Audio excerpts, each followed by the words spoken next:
listening to Race Day Live on Downforce UK, brought to you by Clapham North MOT, Motorsport Days Live, Stopwatch Hospitality and Trade Price Cars.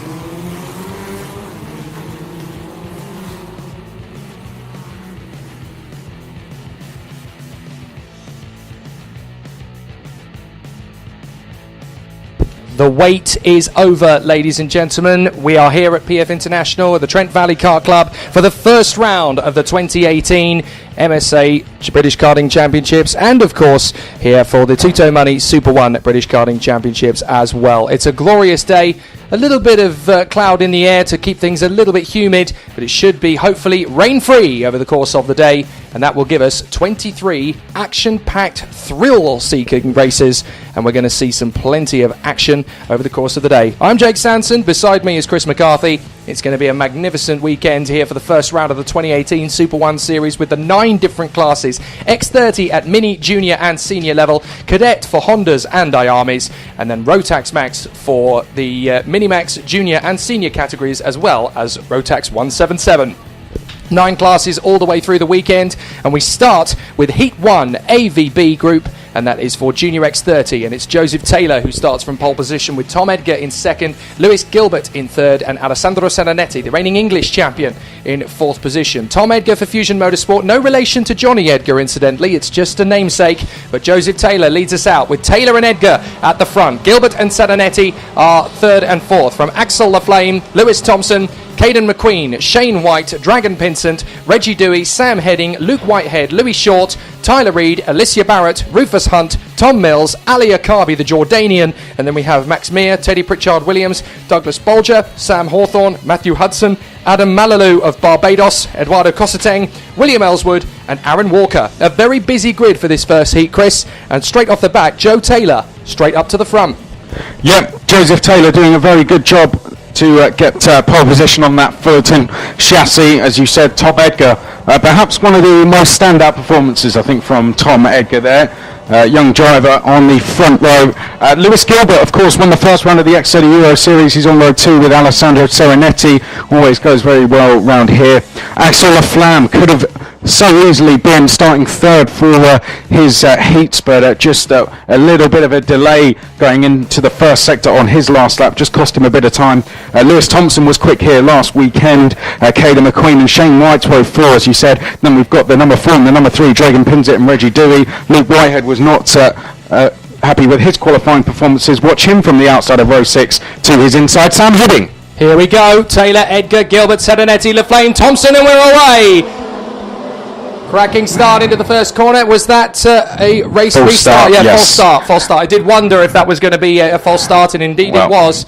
So they're going to have to go round again. And obviously, you've been in this situation before, Chris, when the race is obviously ready to get going. You've done everything you're right to in preparation, and then you have to go round again. What happens to the nerves at that point? It helps you settle down, usually. You know, you get another chance just to get the tyres up to temperature a bit, just to get yourselves settled down. But sometimes then this means a longer run round to the start finish line at a very slow pace, and sometimes that gives you too much time to think about what you're going to do on the first lap. So really you just need to treat it as a lap to try and settle yourselves down. As you said, one of the names you mentioned down the field there, Ali Akabi from Jordan, was very quick at the Miami International Finals last year, finished 12th place I think it was by the end, but was fighting for a podium position until an incident in the pre-final. It's really brilliant to have the Dan Holland Racing driver here all the way from Jordan, so we'll keep an eye on how he goes. But for the first time in 2018 in Super 1, I think we're going to get underway in racing this time. Taylor, Edgar, Gilbert, Serenetti, Laflame, Thompson, McQueen, White, Pinsent, Dewey and Heading. It's going to be an interesting one as they blast away this time. Will it be a clean start? Yes, it is. That's much more like it. And straight away, Gilbert pops up in front of Tom Edgar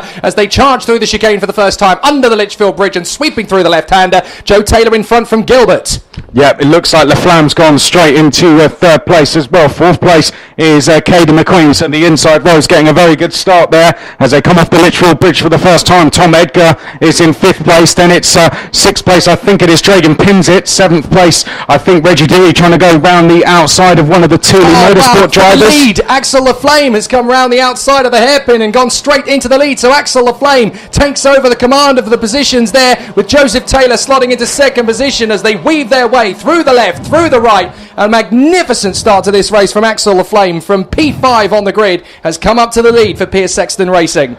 Axel Laflamme. Don't say his name wrong, otherwise his dad will collar you. Right, but Axel Laflamme it is who's going to lead them off the last corner then and across the line for the first time. So he, the first leader in Super 1 this season. Joseph Taylor in second place. Lewis Gilbert third. Caden McQueen having a good start to his season in fourth. And Caden McQueen challenging for third place under the bridge. And Caden McQueen up to third. Tom Edgar's going to go with him and go to fourth. So Gilbert now on the back foot. And he's been passed by Dragon Pinsit off the bridge. Sam Heading goes through a place. So he was the Thule Motorsport driver we couldn't quite identify. Oh, and that's a launcher. Well, Thompson's through as well. Gilbert's going to go down another two places. The three plate goes through as well there. That's Reggie Dewey. Change of lead. Joseph Taylor retaking the lead and Caden McQueen through to third place. Tom Edgar briefly into third, but Caden McQueen now in the third. That's allowed the two leaders to escape ever so slightly. Absolutely cracking start to this season with Laflamme and Taylor battling for the lead, with Joe Taylor now in front, but Laflamme is going to try and get him back. Gilbert in third from McQueen, Edgar, Pinson, Heading, Thompson, Dewey, Serenetti and Whitehead as they come through that time by out of the final turn and down the home stretch once again. Joe Taylor with Axel Laflamme right underneath him as they go through and up and over the curbs. Right, left, right under the Litchfield Bridge and sailing through that low left. Yep, change of third place. It looks like Pinson going for McQueen. And Thompson's gone with him, so McQueen drops down to 5th place then. In fact, Thompson to third. Yeah, Lewis Thompson up to 3rd place then as they head down towards hairpin number 1. Laflamme doing a good job here, just to push along with Joseph Taylor. Little nudge on the back of Joe Taylor, and Thompson trying to shake off the attentions of Dragon Pinson at the moment. Up to 5th position, that looks like a move from Edgar. Further down the order, Alessandro Serenetti had gone past Gilbert. Gilbert repasses him, so Gilbert out of the top 10, Jake. Really struggling at the moment as Luke Whitehead now makes a move on Caden McQueen. So Whitehead starting to come through the order. He's made now 5 places. So has Dragon Pinsit. Those two are the biggest movers in the field at the moment. But it is the two leaders with a gap of about 0.8 of a second as we come out the last corner to complete lap number 3. So Joe Taylor and Axel Laflamme getting away from the rest of the pack with Lewis Thompson, Dragon Pinson, Tom Edgar, Luke Whitehead, Caden McQueen, Dewey, Heading, Gilbert, White, Serenetti and Alicia Barrett in 13th. Cracking racing so far, and it's still going full guns in the midfield. Yeah, Reggie Dewey trying to line up a move on Caden McQueen here. Will he do it over the bridge? Yes, he does. So Reggie Dewey, that is, up into 7th place now. And it looks like Dragon Pinsit is just working with Lewis Thompson here. The gap is about 0.8 of a second still, but Dragon Pinsit has gone purple in the first sector. Luke Whitehead seems to be trying to line up a move on Tom Edgar as they head up towards the chicane. Then it's a gap back to Dewey, McQueen. Then we have Gilbert trying to recover from what has been a difficult start to his first race. He's got the attentions of, I think, Shane White at the moment. Let's see as they make their way through the Mike Wilson complex. It isn't Shane White, it's actually Sam Heading who is right with Lewis Gilbert. That's a busy part of the track, that's now 4 laps completed. The fastest lap for Luke Whitehead. Up around the long sweeping left that takes you over the bridge. It's a really interesting battle between Taylor and Laflamme. Every one of these corners they give as good as they get. Every time Laflamme goes faster in the mid-sector, he's got a response from Taylor. Good battle. Luke Whitehead's gone past Tom Edgar on this lap, and the top 4 now right together. Yes, Thompson and Pinson have closed and right up. So Lewis Thompson and Dragon Pinson right in there in P4. So this is now a 4-way scrap for the victory. Taylor, Laflamme, Thompson, Pinson, with Whitehead and Edgar still charging hard. Got to say, Lewis Thompson, a brilliant start to his season. With 3 wide. Yeah, 3 wide. Serenetti, that was grabbing what might be, I think, 8th or 10th place. Still trying to hold it round the outside. How do we keep an eye on what's going on down there? Alessandro Serenetti had his Weetabix this morning. He's rolled his sleeves right up and has got into the mix. Brilliant stuff. He's lost 2 places now in the last section of that lap. It's Sam Heading who emerges in what is going to be... They change. Laflamme goes for Taylor. Laflamme up the inside, makes the move, and Thompson's going to go with him. So Laflamme through to the lead. Thompson is through to second. No, he's not. Thompson now already having a crack at LaFlamme, and that's going to hold him off. Contact, and that's going to be a bit of an issue there for Dragon Pinson. And here comes Luke Whitehead down the inside of Joseph Taylor. Lewis Thompson trying to go round the outside, slots into second, so it's LaFlamme. Thompson pins it, and Thompson now going to the leader. Hairpin 2 has to use a bit of curb. They're going to be side by side on the exit. Thompson will get a hand from Dragon, pins it to go into the lead. Axel LaFlamme holds on to second. Dragon is in third place. Whitehead fourth. Taylor, I think that is, in fifth place. Then it's a gap back to Reggie Dewey in sixth place. Seventh place is Tom Edgar, and eighth place Caden McQueen, and it's Lewis Gilbert eighth place, and then it is Caden McQueen. Then a big gap back to one of the Fusion drivers next along, which will be Alicia Barrett. I have a feeling that Pinsent is going to have a front fairing issue because his nose definitely came up, didn't it? And that's a real problem as they sweep through the left-hander. Lewis Thompson, though, on the Birrell Arch chassis, hits the front. He's going to have a lot of 47 warning flag. That is Axel LaFlamme. So I have a feeling that he has been the one who's basically been given the slap on the wrist by the officials in all of that. Up the inside, that is Joe Taylor making the move on Whitehead, and he gets through as a result of LaFlamme going a little bit wide. Pinsent tried to make the move on the inside. Now Taylor tucks in P4. Whitehead is still there in P5, and leading the 4-car charge behind them is Dewey from Edgar Gilbert and McQueen. Then behind that it is Barrett, Shane Wright and Tyler Reid. So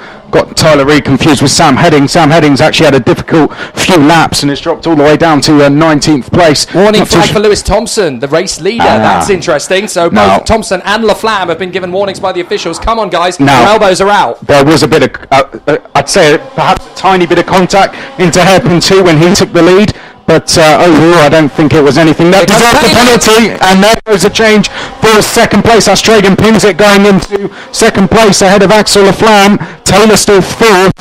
Whitehead fifth. Lewis Thompson still in the lead. They've seen the time is ticking down. Big Star, we're going to have this lap and one more, I think. And that will just about be done and dusty. It's going to be tight, though. Yeah, we may squeeze two more in. Who knows? Dragon Pinset's going to go for the lead. Here he goes. Here we go. On the inside, and that's beautiful. It's left the door wide open for LaFlamme to get through. Taylor's going to try and get him on the undercut as well. Thompson is going to try and hold it round the outside, but Taylor slots in third position. Thompson down from first to fourth. Got to say, surprise, Lewis Thompson didn't go on the defensive there. He loses a place to Luke Whitehead down at Bobby Game Corner, or does he? Actually, well driven around the outside there from Thompson to hold on to that fourth place. Lewis Gilbert is now in sixth place. Then in seventh place it is Tom Edgar. Behind that it is Reggie Dewey, then Caden McQueen, and two more laps we do have, Jake. The warning flag comes out for Rufus Hunt on that lap, so 2 to go. And Pinsent from LaFlamme, Taylor, Thompson, Whitehead, Gilbert, Edgar, Dewey, McQueen, Reid, White and Barrett. 12 cars very, very close together at the front end. It's all getting very hectic for 10th position as those three battle away. Reid, White and Barrett. Ali Akabi is getting close to that as well. Look at the battle for the lead. On the outside, defence from Pinsent, and LaFlamme goes round the outside of the hairpin,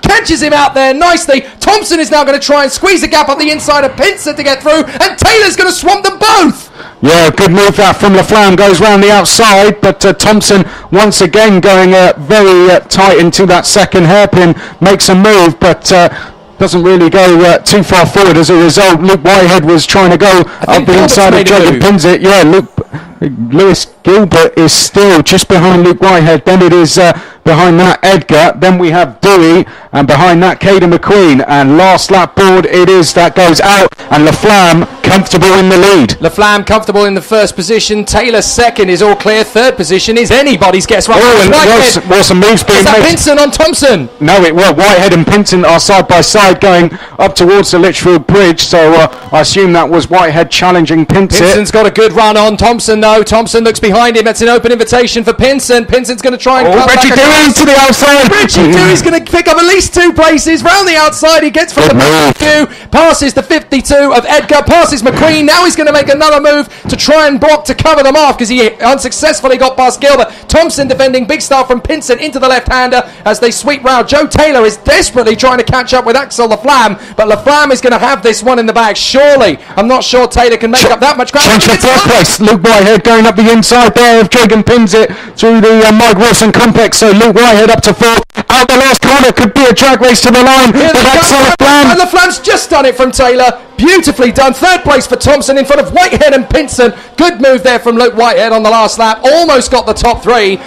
Dewey is sixth. Great work from Reggie Dewey on the last lap. 2 moves around the outside. Where did he pull that from? Not bad. Gilbert in 7th place from McQueen, Tom Edgar and Tyler Reid rounding out the top 10 in the end from Shane White, Ali Ackerby, Teddy Pritchard-Williams, Tom Mills, Rufus Hunt, Sam Heading, Louis Short, Max Mear and Alicia Barrett not having the greatest last lap, unfortunately. It looks like she lost some time there, down to 19th. William Ellswood, Aaron Walker, Eduardo Cosateng, Matthew Hudson, Sam Hawthorne, Douglas Bolger and Adam Malalou. We're not sure where, but Alessandro Serenetti came off on lap 6. He pulled into the pits by the look of it, so problems for Serenetti, which is a real shame. He had such a mammoth drive in the early stages. Well, he was involved in a lot of the chaotic battles towards the start of the race there, so perhaps picked up some damage somewhere along the way. So Serenetti now with a lot of work to do going forwards, but well, there we go. Axel Laflamme takes the win just about from Joseph Taylor.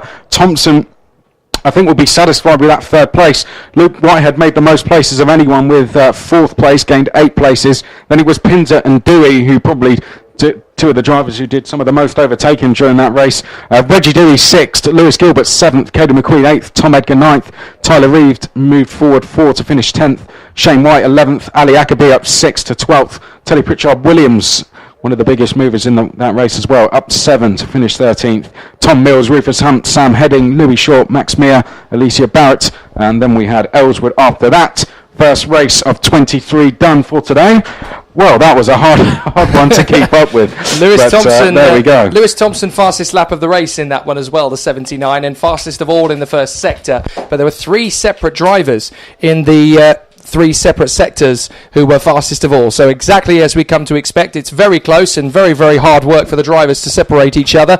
And we are getting ourselves ready then for the second heat, which is Group A versus Group E for Senior Rotax. And the grid looks like this. Joe Turney and Reese Hunter on the first row. Sam White and George Holbrook on the second from Jack McConnell and Kieran Gifford. James Lingard and Lewis Brown. Kian Sang and Michael Cheek. Ethan Haynes and Rob Ellis. Daniel Devereaux alongside Lewis Brown. Then Ryan Garvey and Joe Bleakley. Sam Walker and Harriet Stiles. Jack Tritton and Lewis Ridd. Matt Jones, Luke Francis, Matt Martin, Taylor Adams, Jack Wall, Harry Smithson and Harry Canham. And it's going to be an interesting one. But again, this is the ebb and flow we have on the Saturday. It's no holds barred, non-stop. One race ends, the next one, send them out. Yeah, that's it. 1st versus 5th overall on the front row there. Joe Turney and Reese Hunter, the 2 teammates, 2 Chaos Sport teammates. Sam White, George Holbrook, as you said, row 2. McConnell, Gifford, Lingard and Lewis Brown, Sang and Cheek. Well, this is going to be definitely an interesting race. This our biggest grid in Super 1, 70 drivers on the grid in total. This for groups A and E. So Joe Turney took overall pole position. Reese Hunter was 5th in qualifying overall. But let's see what happens in this one. Joe Turney put on a very dominant display in qualifying to take that pole position. And we'll be definitely hoping for nothing less than a win. But Reese Hunter, Sam White, George Holbrook, some very tough opposition behind him. Jake, here we go for the race start. Final turn, home stretch. Turney on one side, Hunter on the other from White, Holbrook, McConnell, Gifford, Lingard, Brown, Sang, Cheek. Let's go racing again. And it looks like a clean start. Away we go. And straight out in front, Turney gets a beautiful getaway under the Litchfield Bridge. We sweep. And a few drivers going for early doors moves. But it looks as though we're A-OK. And it's a clean start as they sweep onto the left-hander for the bridge, down the drop. And look at that. Turney has already pulled out a couple of kart lengths. Yeah, Reese Hunter in a pretty comfortable 2nd place. 3rd place, I think, is Sam White, but not for long. There goes, well, who is that? Is that Kieran Gifford? It is. So Kieran Gifford up to 3rd place. Sam White drops to 4th. Holbrook is in 5th place. 6th place is then, let's have a look, that's the number 66 of Jack McConnell. The number 33 follows as James Lingard. That's how they stand in the top 6 or 7 positions at the moment. Lingard going for a move down at Bobby Kane corner and makes it. So that's Lingard past Jack McConnell. That's going to put him into 6th place. But Hunter keeping Joe Turney very honest at the end of the first lap here, Jake, as we cross the line to complete lap number 1.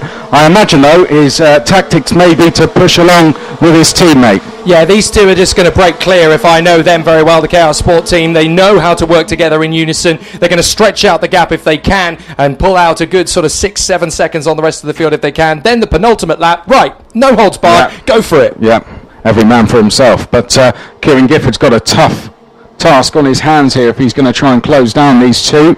He's going to need the assistance of Sam White. So behind that, Holbrook, Lingard, McConnell, Lewis Brown, Cheek, Sang. Then we had Ellis, Brown, that's Lewis Brown in the 35, Haynes, Bleakley, Devereaux, Garvey, Ridd, Walker, Stiles, Jones, Adams, Tritton, Smithson, Cannon. Then we had Matt Martin, Jack Wall, no Luke Francis. We're not too sure what happened there, but no particularly good or bad starts for everyone. A very clean start, I think it's fair to say. So very good driving from our senior road tax at the moment, Jake. But Kieran Gifford is coming for the two leaders. The gap was 9/10. It's now down to half a second. Yeah, he's not letting them get away. He's just been fastest in the first and third sector. Change the lead. Reese Hunter going past Joe Turney. I think they needed to do something because they know that Gifford's coming. They can see how close, and they can probably hear how close he is as well. So they need to come up with a new strategy. Sam White, though, right up there in 4th position on the Coles cart. That's a really good start to the season from him, considering he's jumped up from the juniors, having done a brilliant job last season. Now he's there as a senior, his first race in the 2018 campaign, and he's right up at the front, trying to chase them down. We've got George Holbrook, very fast this morning in qualifying, as we know. Lingard, then Lewis Brown, the 26. That is the one from Rochdale, just so you know. The other one, Lewis Brown, is from Thamesmead. Well, I've got to say the Coles Racing livery looking very nice.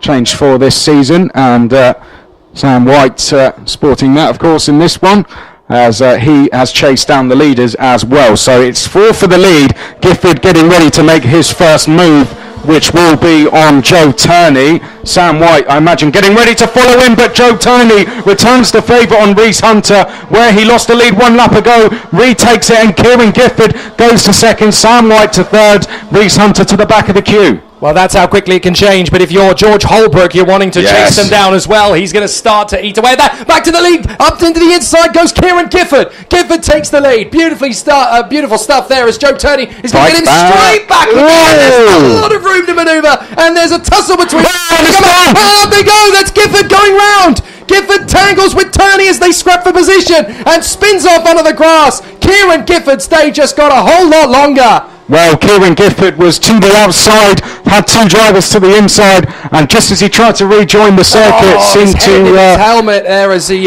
bashes on the steering wheel with his head on the helmet. He is so frustrated. That was so close and so early doors, considering that's only lap 4, and he spun around to the back.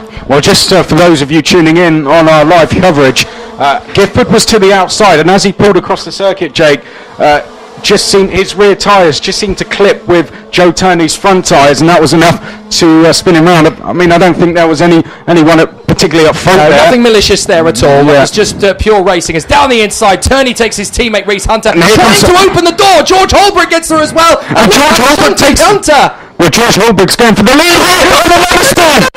Turney's gone with Holbrook there into the second hairpin. They did tangle. Holbrook shutting the door too hard there on Turney for my money, and that's held up the 69 in there as well as they recover. Daniel Devereaux's going to lose a couple of places in the midfield. So Turney has now come together with George Holbrook. This is drama in the first race of the season. Yeah, it's all kicking off in senior road tax, and don't forget, a bad result in senior road tax is going to come at a heavy cost because of the amount of drivers we have. 70 drivers, a bad result is going to be very, very costly. Well, now James Lingard, in the lead. Yeah, James Lingard in the lead. Second is Reese Hunter. Third, Jack McConnell. Then it's Sam White, Lewis Brown in the 26th, Ethan Haynes, Michael Cheek, Kean Sang, Joe Turney is down to 9th, George Holbrook down to 10th. Now I wonder if there's any penalties going the way of the likes of Turney or Holbrook there. That incident looks slightly different to me than the incident the previous lap. Yeah, I would say. What were your assessments? Well, I would say the Gifford incident was a racing incident. That one was Holbrook just shutting the door too much. Turney had nowhere to go, effectively. He had two wheels forced onto the grass, and once you're trying to do that under braking, the kart gets out of control. That was a karting equivalent of Rosberg on Hamilton in Spain a couple of years ago, when he ran him out of road and left him no room to brake. So basically, once the wheels get on the grass, you've lost control of the kart, and Turney had no option but to spin the kart into Holbrook. That was kind of 6 of one, half a dozen of the other, but it got very messy towards the end. Holbrook perhaps not leaving as much room as he could have done. Well, it could have been a whole lot worse for both of them. Turney down in 9th, Holbrook 10th, and with a trio up ahead battling in Haynes, Cheek and Sang. So they have a chance to recover this result here. I'm going to turn my attention to Reese Hunter because he's lining up a move down at hairpin 1. He pulled the gap down to 2.5 tenths, and no surprise to see him making a move for the lead. Now it's about what Lingard can do. Lingard making it pretty evident there that he wants to follow Reese Hunter. I think he can see the threat of Jack McConnell and Sam White and Lewis Brown behind. So the KR Sport guys, I think, where have we got them here? First, third and fifth at the moment. So looking very strong as they make their way. Fastest in the first split, Joe Turney. He's coming back. He's going to try his best to get himself into the top 6. He's really going to struggle with the time we've got. He's made a place already on Sang. So he has made a place on Sang. But the privateer, James Lingard, giving Reese Hunter so much aggro at the moment as they go under the Litchfield Bridge. He's not going for the move yet. Was that a move from Sam White on McConnell? No, McConnell just moved him. Another move for Joe Turney as they went under the bridge there on Ethan Haynes.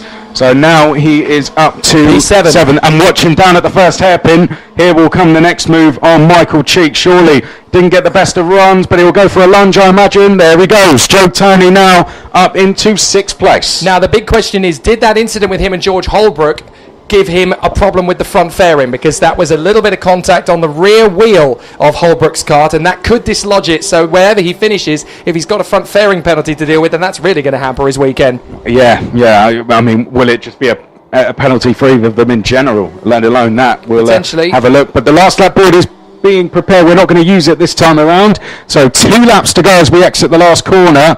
Joe Turney in chase of the top 5. I don't think he'll quite be able to catch them.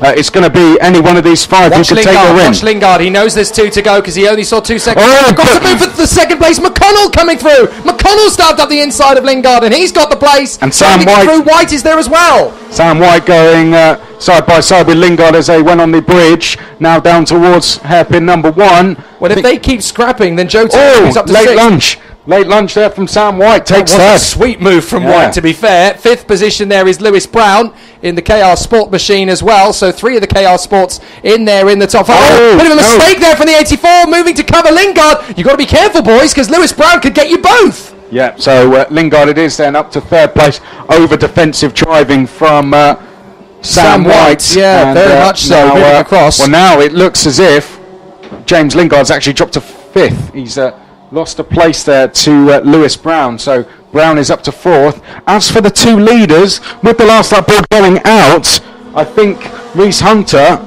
is he being caught here by McConnell? Well, I think you might be right. The rookie is starting to look a little bit edgy towards Reese Hunter. Could the rookie snap it up here and get a win right out the blocks as Lingard makes the move up past Lewis Brown and gets up into 4th position behind Sam White? So good battles, but look back. Turney is desperately trying to catch them. Reese Hunter's defending, and Jack McConnell's going to be side by side, going up towards hairpin 2. McConnell to the outside, Hunter to the inside. Perfectly defended from Hunter.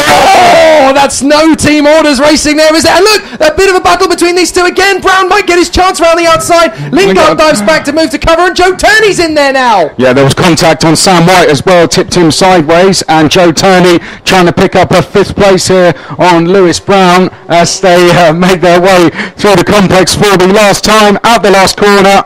Reese Hunter leading Jack McConnell. Hunter gets the victory in the flag there. McConnell in 2nd place. 3rd position. He's going to go the way of White. Side by side for 5th position. Brown just holding off Joe Turney. White in 3rd from Lingard. Brown, Turney. Cheek is 7th from Ethan Haynes. George Holbrook fights back to 9th. And Kian Sang rounds out the top 10 in front of Bleakley, Devereaux, Garver, Garvey, Ellis, Tritton, Jones, Brown, Adams, Stiles, Reed, Cannon, Martin, Walker, Wall, Kieran Gifford, way down in 25th in the end, and Harry Smithson with Luke Francis not taking the start. But what a dramatic start to the senior Rotax season in the second race of the day, the first heat. Gifford going off, and Turney and Holbrook coming together on only the 5th lap. That result's got provisional written all over it, I think, because absolutely. I think will be some investigations going on afterwards. I don't think we can call that a certain result just yet, but two big incidents. One of them taking out Kieran Gifford.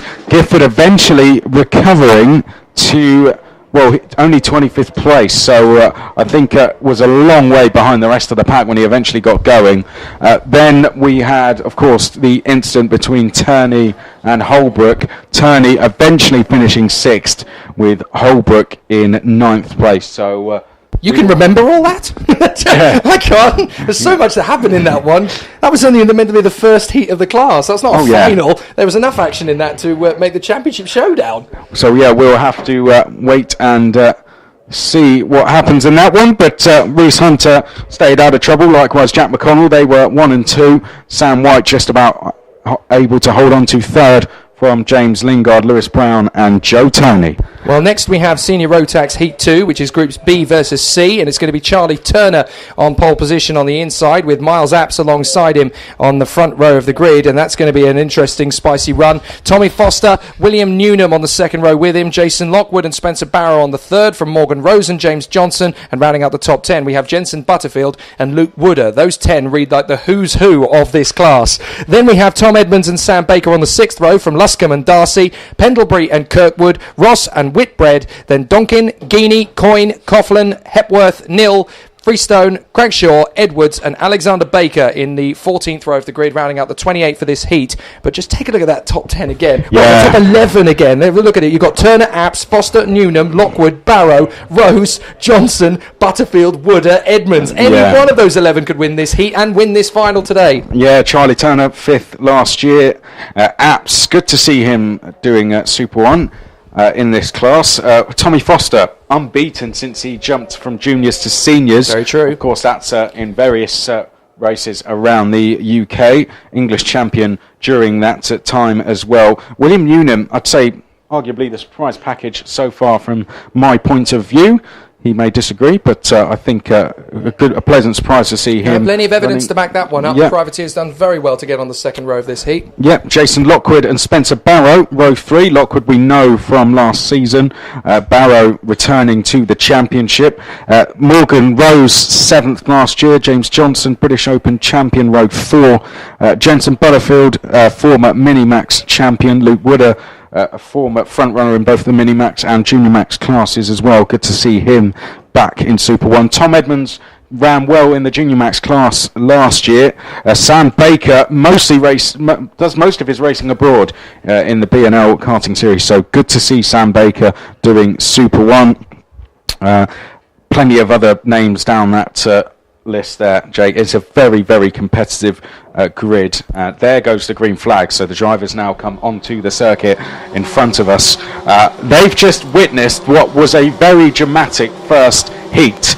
They witnessed the likes of Joe Turney and George Holbrook finishing out of position, and Kieran Gifford, so 3 big hitters roughly finishing out of position. So if you're Miles Apps now and you're second behind Turner going on to the last lap, it might make you think more about going for a late lunge. You might think, actually, with the likes of Turney in trouble, I'll just sit behind and finish second. So does that intensify things in the top 10 to know that you've got 2 or 3 drivers in your class that have had an absolute hash of the first race? Is that where we're going to get the intensity up tempo a bit more? I think so, yeah. I think definitely it will give them a extra urge to go on and get a good result, but might make them more well behaved as well. They don't need to take as many risks, because it's a 50-50 one, isn't it? Yeah. I mean, of course, very entertaining just to watch in general, so I'm sure they all enjoyed that one, but they will be now going out there to see what they can do themselves. But Turner, Apps, Foster, Newnham, Lockwood, Barrow, Rose, Johnson, Butterfield, Wooder, your top 10.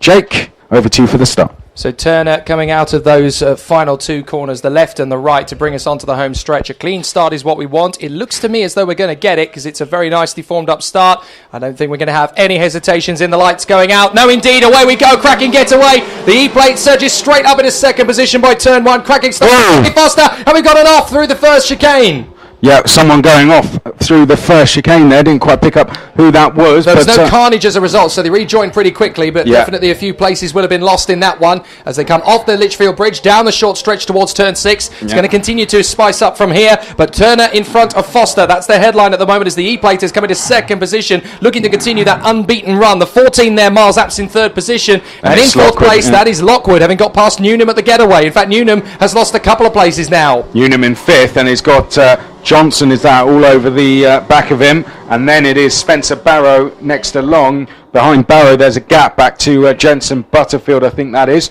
So well, Charlie Turner, perfect start for him. He's got pressure from the likes of Tommy Foster and of course Miles Apps chasing Lockwood behind, but those four away and clear at the moment. Newnham trying to lead the chasing pack, and he's trying to signal, I think, to Johnson and Barrow there. Let's get on with this. Let's get after the leaders. I think the driver that went off was Luke Wooder.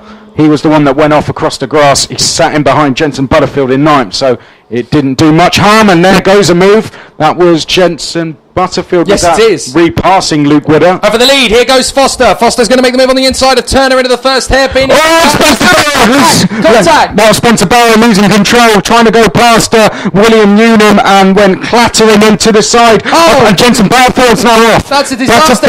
Look, getting very hecked up in the second hairpin as everybody tries to get themselves back in a position. Carnage and pandemonium as everybody tries to get themselves back up to speed. Butterfield has rejoined. Massive hand gesture from James Johnson, the O-plate, as he went out of the first hairpin as well, as if to say, what are you doing? Well, Spencer Barrow went for a move on Newnham and just lost control. The car went straight into the side of Johnson, and on the exit, with Barrow going so slowly, it was a bit chaotic on the exit of the first hairpin. That led Jensen Butterfield off onto the grass, and he's dropped all the way to 24th place. And Johnson will be frustrated because although he got away from that one at the front of the queue with space behind him, he's got 2.5 seconds to make up for the four guys in front. That's going to be almost impossible with only 5.5 on the clock. They were all signalling to try and work to each other, so I think almost it was what happened to that. Now let's look at Miles Apps. Oh, more contact. That was the 7 getting cut across there. Morgan Rose getting sideways as he got chopped across on the nose. But look at the 4 at the front. This is absolutely amazing. A little bit of jostling as down to the back of the queue goes Foster.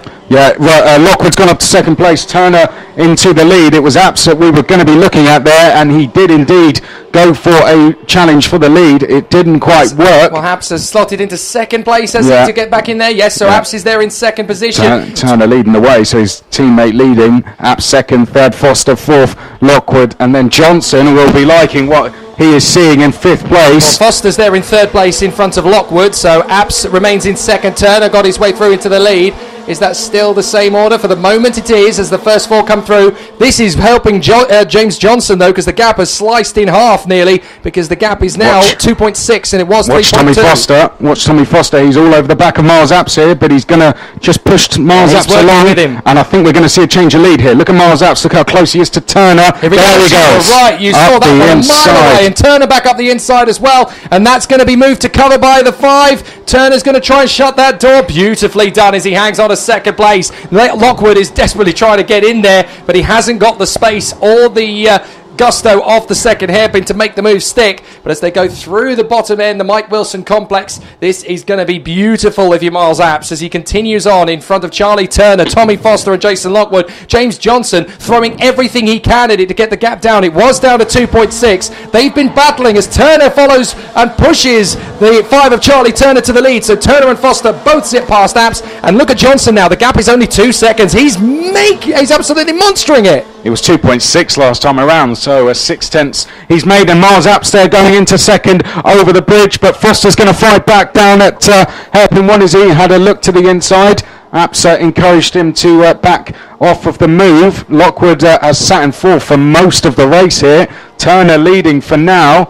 Who's that we've lost over at the first hairpin? That looks like Jason Coughlin, unfortunately. It's Dan Crankshaw. Crankshaw, isn't it? So Crankshaw has gone, unfortunately. So game over for Dan Crankshaw. That's a real shame.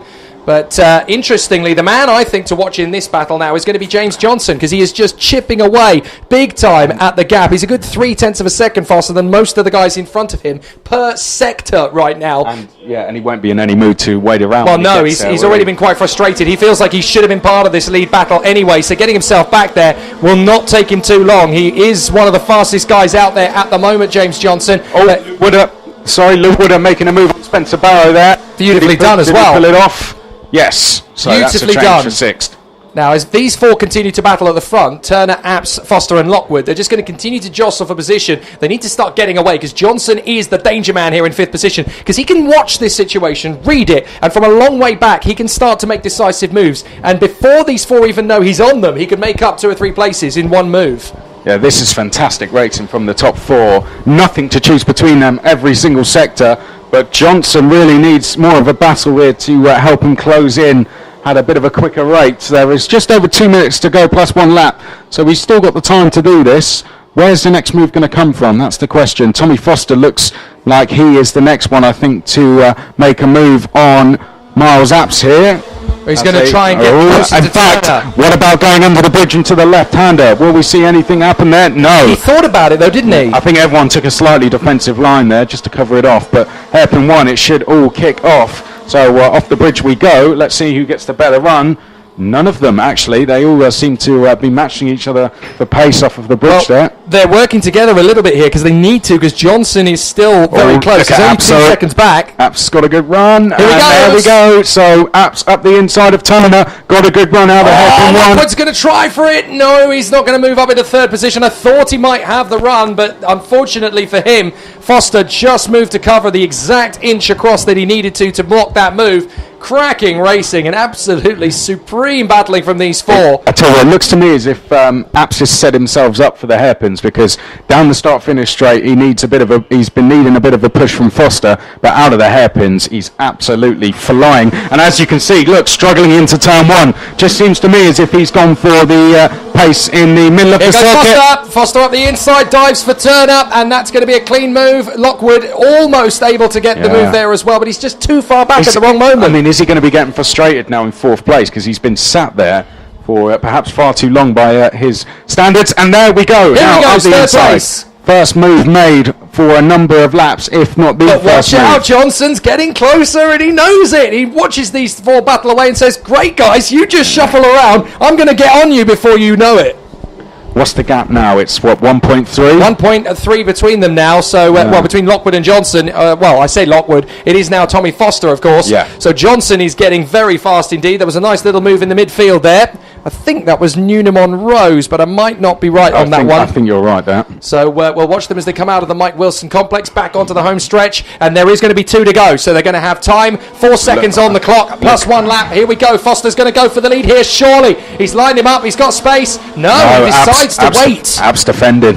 So Apps taking a slightly defensive line. He comes off the edge. No, he's going to go on the inside onto the Litchfield Bridge. They're going to be side by side. Move to cover there. Oh, contact. Watch Lockwood on the far side. Lockwood's going to outtrack them and get the lead. And sweeping past them both as well is going to be Miles Apps. Can he hold him round the outside? Lockwood waited for his moment, and he's there in the lead. Apps in second. Turner tries to come through. Apps holds him up, but look, Johnson is right there now. So it's a 5-way gaggle. Well, no, surely Lockwood's got this win in the bag now. They just practically gave the lead to him, said, there you go, have the race win. There was some contact as well between Apps and certainly was. Apps and Foster, and that's given the race lead to Jason Lockwood, who's just going to get his head down now. So 4-way scrap for second place. Yeah, look, Lockwood's gone. Yeah, he's got about gone. 7 cart lengths already. See you later, alligators. I'm off. And down the straight he goes into the last lap. And this is heaven sent for Lockwood. He just saw that move coming and went, right, see you guys. If you're going to have a scrap on the last lap, then you get what's coming to you, mate. So he is there leading, and he's got time. He doesn't have to worry about this now. Tommy Foster is having now to deal with James Johnson, who's caught him right up. And we're going to see some choice moves here as Apps defends from Turner, trying to go the long way round. Foster's going to go all the way round the outside. Can he pick up 1 places? Maybe 2.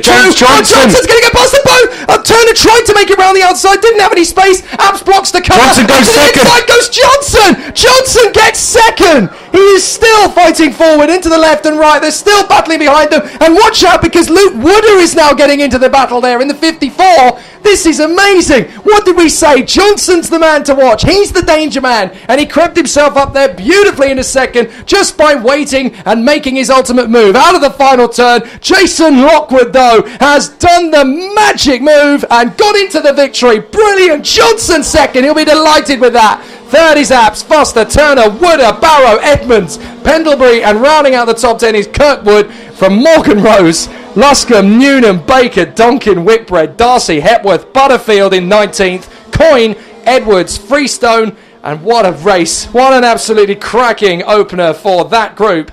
Absolutely amazing. Freestone 22nd from Tom Neal. And then we have Ross out of the race, Baker out, Geeney out, Crankshaw out, and Coughlin out. A lot of collateral damage in the tail end of that race as a lot of drivers retired. But from Lockwood and Johnson in particular, that was pushing the dial up to 11. They really found something special, and they were waiting in the wings. They'd been frustrated, they'd been held up, they'd been held back, and now they had their opportunity to shine. That was so beautifully timed from them all. Very nice from Lockwood. You've got to say, Lockwood just stayed out of trouble for most of the race, waited, and then opportunity presented itself and never looked back from there. So credit to him. James Johnson, brilliant recovery, round the outside at the first hairpin, cut back and did a similar move at hairpin 2, looked to the outside and then managed to get the cutback of, I think it was Tommy Foster, and got the run going into the chicane and defended for the rest of the lap. James Johnson took second, gaining 6 places. Third place, Miles Apps. Fourth, Tommy Foster, and then it was Charlie Turner. Luke Wooder was very quick towards the end of the race there, so we'll be looking out for him going forwards into the weekend. Spencer Barrow, 7th for now, but of course had that contact earlier in the race. Then it's Tom Edmonds, Alex Pendlebury, and Alex Kirkwood. Pendlebury and Kirkwood both gaining 6 places. Drivers in trouble, of course, Butterfield after that incident earlier in the race, 19th place in the end for him, and also Mark Ross, Alex Baker, Tom Geeney, Dan Crankshaw and Jason Coughlin as well. So those drivers all not finishing. Jason Coughlin actually not even starting. So Butterfield did bring it home for 19th in the end, but had so much more taken away from him in the. It was the time he lost, really, wasn't it? Right, in the course of that. I tell you what, people have been telling me for the last 3 or 4 years or so, it's all very well doing the television final, Jake, but you really don't get the full flavour of Super 1 unless you do the Saturday as well. I had no idea what they were on about, and now I do. Yeah. All of the stories that you don't get from not being here on the Saturday. It's incredible. Well, it's how they get to that position in the final, isn't it? Well, in final 2 rather, because of course we have final 1 before that, but it's what happens before that makes their performances, you know. That's it. It tells the rest of the story, doesn't it? And I'm delighted that we're able to have not just trackside here at PF International, but via Downforce UK as well, that people are actually for the first time hearing live, wherever they are in the country, wherever they are in the world, what is actually happening on the Saturday as well, because so much is written about the final, because that's what people see from the television, that's what people write about in the articles, in your very own karting magazine, of course, but this is where, you know, those stories get written. A lot of chapters make a great novel, and this is the very basic ones that set up the tone of the weekend. That's it. So it all starts with qualifying and then it goes from there. But, well, here we go. Honda Cadets is out next. Race 4 of the weekend. And this for groups A and B. Theo McCouris on pole position for the 95 of Sonny Smith. The New Zealander Sebastian Block on the O-plate, and Jack Clements there on the second row with him. Then Alfie Rigby, Oliver Greenall, Ed Pearson, Dan Ginchard, Darryl Taylor and Leon Henderson in the top 10. Then we have Harley Horton and Neo Phipps, Jack Plant and Jack Hobson, Marcus Luzio and Ryan Willis, Lorenzo Cordell and Antonis Safronio. Then we have Josh Patterson and Mikai Singh, Morris Henry and Ollie Handley, Alex Preston, Cruz Speakman, Cameron Crockett, Daniel Holdsworth and Lennon Brandy, the Scotsman, who didn't get any time qualifying laps in yesterday. The Scotsman will want to do a much better job coming into this race, but it's going to be an interesting start. Of course, it's Honda Cadet, which means one thing: standing start. It's racing. Theo McCouris is going to start from pole position. Got better and better as the season went on last year. 7th place in the end. Very quiet driver off circuit, but on circuit races very, very well. Do you know what? I'm tipping Theo McCarthy for this title, actually. I think a lot of people are, actually.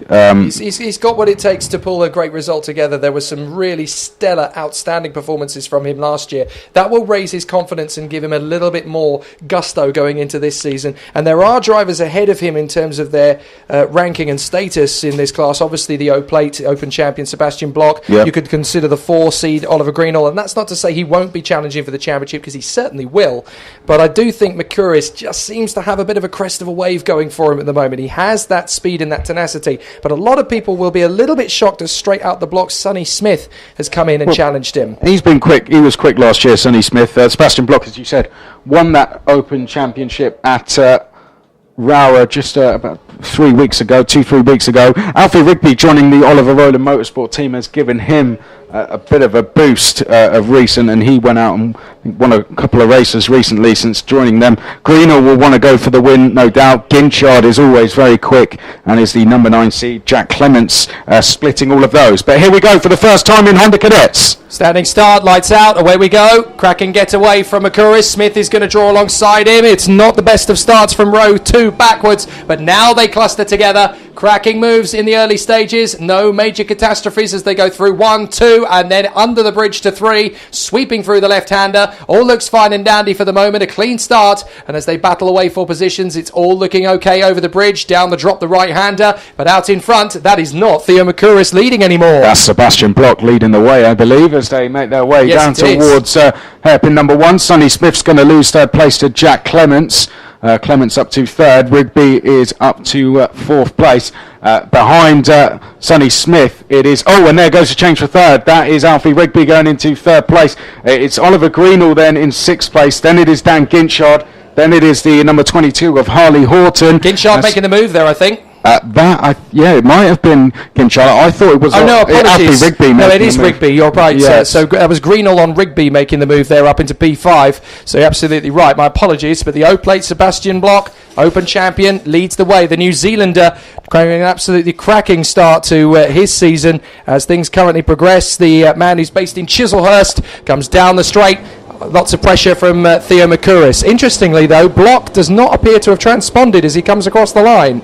I'm not too sure what's going on there. Yeah, but, interesting. There he goes. He's now been put back into position, although he's actually been placed as second place. There's been a warning flag on the first lap as well from Marcus Luzio, one of the rookies. Not quite sure what that's about. He's up from Bambinos this year, I believe. Yes, indeed he is. Here we go, in towards hairpin number 1. Theo McCurris is going to reach... Oh, look at that late lunge from Rigby. Rigby straight up in a second place there. Beautiful late lunge from Rigby. He saw the gap was still going to be open. He decided, that's never going to open again quite so easily. I'm just going to force my way in, and he's done it. Beautifully moved there from Rigby. That's a driver carrying a lot of confidence at the moment. Clements in fourth place.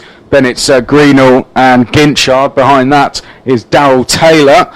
And behind Darryl then Sonny Smith, Neo Phipps, Jack Plant, Leon Henderson, Ed Pearson, Jack Hobson, Ryan Willis as well. At the moment the biggest mover in the field, Harley Horton, who's gained 4 places up into 7th. But it looks like the top 6 or 7 are breaking away here as we head down towards turn number 1. Rigby happy to push along Theo McCurris at the moment. Bloch sitting there in third place, and Clements is going to be caught here. He's going to be passed by Greenall and Ginchard very shortly. Not sure he's going to be able to do much about it. Jack Clements, he almost pulls over to the side of the track there and says, through you go, lads. Clements dropped back into 6th place then, as Greenall and Ginchard now in 4th and 5th. Well, Ginchard doing a great job in his first race of the season. Is he going to make the move for 4th position, dive at the inside? No, he thinks better of it, but Ginchard coming from a very prosperous family in the world of motor racing. Most of the headlines... Here we go, though. Yeah, Ginchard is making the move in 4th place. I was going to say, as he makes the move and makes it stick, his family has more of a reputation in short ovals than they do in the karting world. As whoops, for Greenall goes down behind Clements, so Clements has got through as well. Ginchard up into 4th position. Great racing further back as the 37, Josh Patterson gets in there with Ryan Willis, and they almost... end up both off the circuit in the left-hander as the edge of the hairpins beckons for them.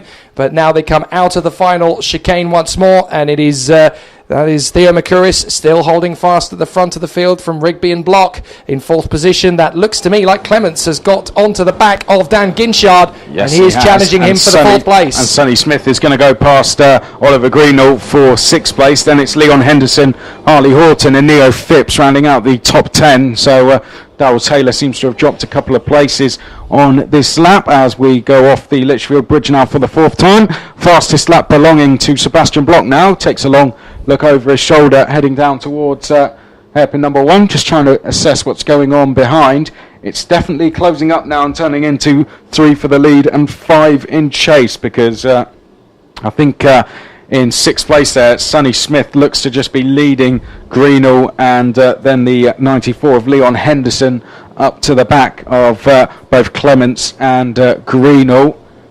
In fact, Ginchard and Clements, isn't it? Sorry, as we make our way through the complex then for what is now the 4th time, and McCurris still under a lot of pressure from Rigby, but I think we'll probably stay like this until the final couple of laps. It tends to be what happens in the Honda Cadets. It's almost we might as well just go straight into the final 2 laps, because before that it's all about just waiting, getting ourselves ready, and then away we go. Yeah, we're counting down seconds at this point, aren't we, to get to that penultimate tour. But McCurris, Rigby and Sebastian Block. Interestingly, that Block is not quite able to run with these two at the moment. Rigby and McCurris just stretching out a little bit. Rigby gets the fastest lap in, 67.94, just to try and stretch out that gap a little bit more with him and McCurris. 4th place, Ginchard is hoping for a little bit more assistance from Jack Clements, although they're not too far away. If this battle does start really kicking off between the top 3, they will have a chance to get back into it. Smith is there in 6th from Greenall, Henderson, Horton, Neo Phipps in the top 10. Then it's Taylor, Pearson, Plant, Hobson, Singh, Willis, Cordell, Patterson, Holdsworth and the rookie Marcus Luzio. Clements was actually quickest in his practice group this morning, so that would have given him a lot of confidence going into this opening heat. It was quicker than the likes of Theo McCurris, pretty comfortably as well for this class. Just over 15 hundredths was Jack Clements clear of the field in that practice group. At the moment he is 5th on track, just pushing along with Global Karting's Daniel Ginchard. Behind that then it is Sonny Smith and Oliver Greenall. Sonny Smith, the next gen driver from Oliver Greenall, then Leon Henderson, Harley Horton and Neo Phipps. Behind, out of the top 10, Darrell Taylor, Jack Plant, Ed Pearson, Jack Hobson, Mika Singh, Ryan Willis, Daniel Holdsworth, Josh Patterson, Lorenzo Cordell, Anthony Sofroniou, Ollie Hanley, Marcus Luzio, Chris Speakman. Then it is Morris Henry, Alex Preston, Lennon Brandy and Cameron Crockett. Well, this is exactly what Sebastian Block did not want in 3rd position. McCurris and Rigby are just disappearing out in front, and they're going to have at least one more lap of this. They're stretching out, working together. The gap has opened up to 0.8 of a second between McCurris and Block in 3rd place, and that's going to make catching up to them when they do start battling all the harder. The further back he drops, the less likely a victory is on the cards. And of course, as you run out of time, these two are going to start to work together in better confidence. And the thing as well is he's not only got that to worry about, but behind them he's got Ginchard and Clements working together in 4th and 5th, and they're going to start pushing onto the back of Sebastian Block as well. So look, Block is actually keeping one eye over his shoulder. That's the one thing you don't want to be doing right now. Well, you look at his lap times, he's just done a 108.4. Ginchard and Clements are doing 107.9s, and the 2 leaders 107.6s. So the 2 leaders just miles clear than the rest. Yeah, look, Block is really struggling. Stop looking behind you, Sebastian. That's not going to do you any favours. It's an invitation to the guys behind. Look, he's given up on the win. He knows it's not going to happen, so he's hanging on to these 2, but he's looking behind him. You do not want to be looking back, because that is just basically saying, come on, guys, have a go. And Ginchard goes for it into 3rd position, opens up the door. In comes Clements as well. Clements is going to go for the move as well into 4th position, and that's going to be Sonny Smith through. He's going to get past both of them. Clements close, but Smith is through. Yeah, Clements there taking a bit of a knock, going sideways through the chicane. Down to 7th now goes Clements. Yeah, not really his fault there, so we'll feel a little bit hard done by. It was Oliver Greenall who went through up into 6th position, but Sebastian Block looking behind him. It's a critical error, because you're basically just saying to the guys, well, come on then, because you've taken your one eye off the ball to look behind you to see what's going on. It unsettles you, it interrupts your rhythm, and it really causes problems. And look, Dan Ginchard is away in 3rd. Well, here we go for the lead. Rigby looking to the outside. It is the last lap, and Rigby trying to get the run on McCurris now. Battle is on, so they waited for the last lap They've got a good gap behind them of almost 3 seconds. So here we go now for the lead. McCurris just checking Defending over. big style. Yep, just checking where Rugby is. He's going to go all the way to the outside. Rugby's going to out-drag him, trying to shut the door again. Goodness me. Perfect defending by Theo McCurris. He made that one look superb there, just to shut the door on Rigby. Rigby had the perfect drive on the outside, but Theo was like, don't even think about it, bucko. If you want to get past me today, you're going to have to try something else. Meanwhile, Ginshard's defending like crazy. Block's going to get the move on the inside of Smith. He moves up to 4th position. 6th position, you could throw a blanket over the 5 of them. I think it's Greenall leading that one, but he's got a lot of pressure from behind. But where are our 2 leaders? They are coming round the Mike Wilson complex now. Still right there on the back of McCurris. I don't think we're going to see a change, though. No. Not heading down to the start-finish line at the last corner. Spicy. Here we go. Going to get side by side. Rigby's going to try and get there, but he's not going to get there. McCurris does it. 3rd position is Ginshard from Block, and then Sonny Smith in 5th position. Terrific work from Dan Ginshard. I have to say, that was a really calculated drive to get himself into 3rd position. Defended where he needed to on the last lap, but didn't overdrive the kart there, and that's a good podium for Ginshard, but a great victory for Theo McCurris in particular, working very hard there with Alfie Rigby.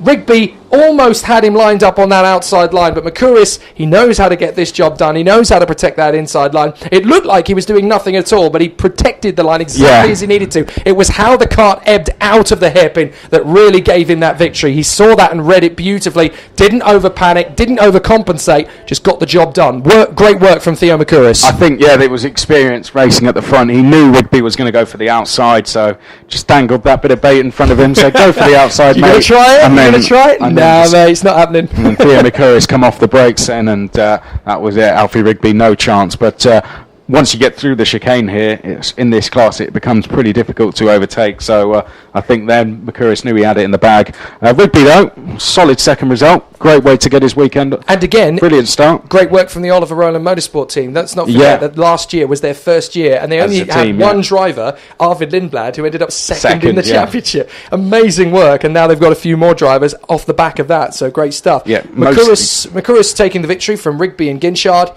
Block, Smith and Horton in the top 6. Yeah, well, Block's he's got some time to find, I think. I'm not too sure exactly what the problems were for him there, but he lost a lot of pace, particularly in the second half of that race. If you look in the top 10, his best lap was a 1:08.06 compared to a 4/10 deficit for McCurris and Rigby. That lap time would put, if that was qualifying, he would have qualified down in about 10th place, 9th or 10th. So he's got some work to do.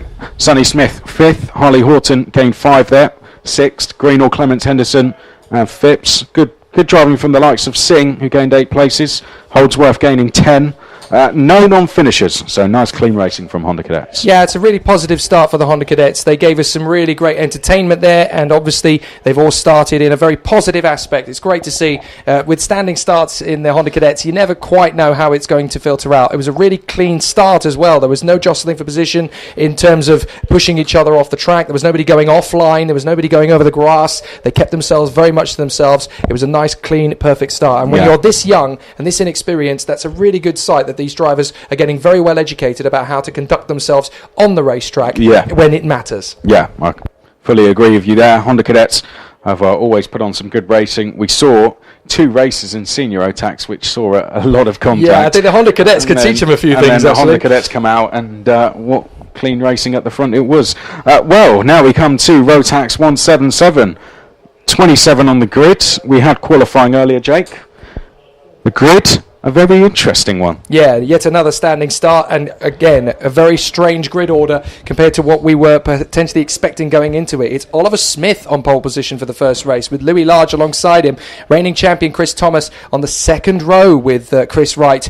His main rival for the championship last year, James Beecroft, finds himself on the third row of the grid alongside Alexander Luck, who's on the inside line in 5th place. Then we have James Moorcroft, Lucas Vowles, Colin Davis and Joe Pfiffner, the Open champion, rounding out the top 10. Very interesting drivers just on the uppercut of the top 10, but right at the front, Smith and Large, so much pressure going to be given to them in this one. Yeah, look who they've got queuing up behind them there. Thomas, Luck, Beecroft, Pfiffner, Vos, Chris Wright will be hoping to move forward from 4th place as well.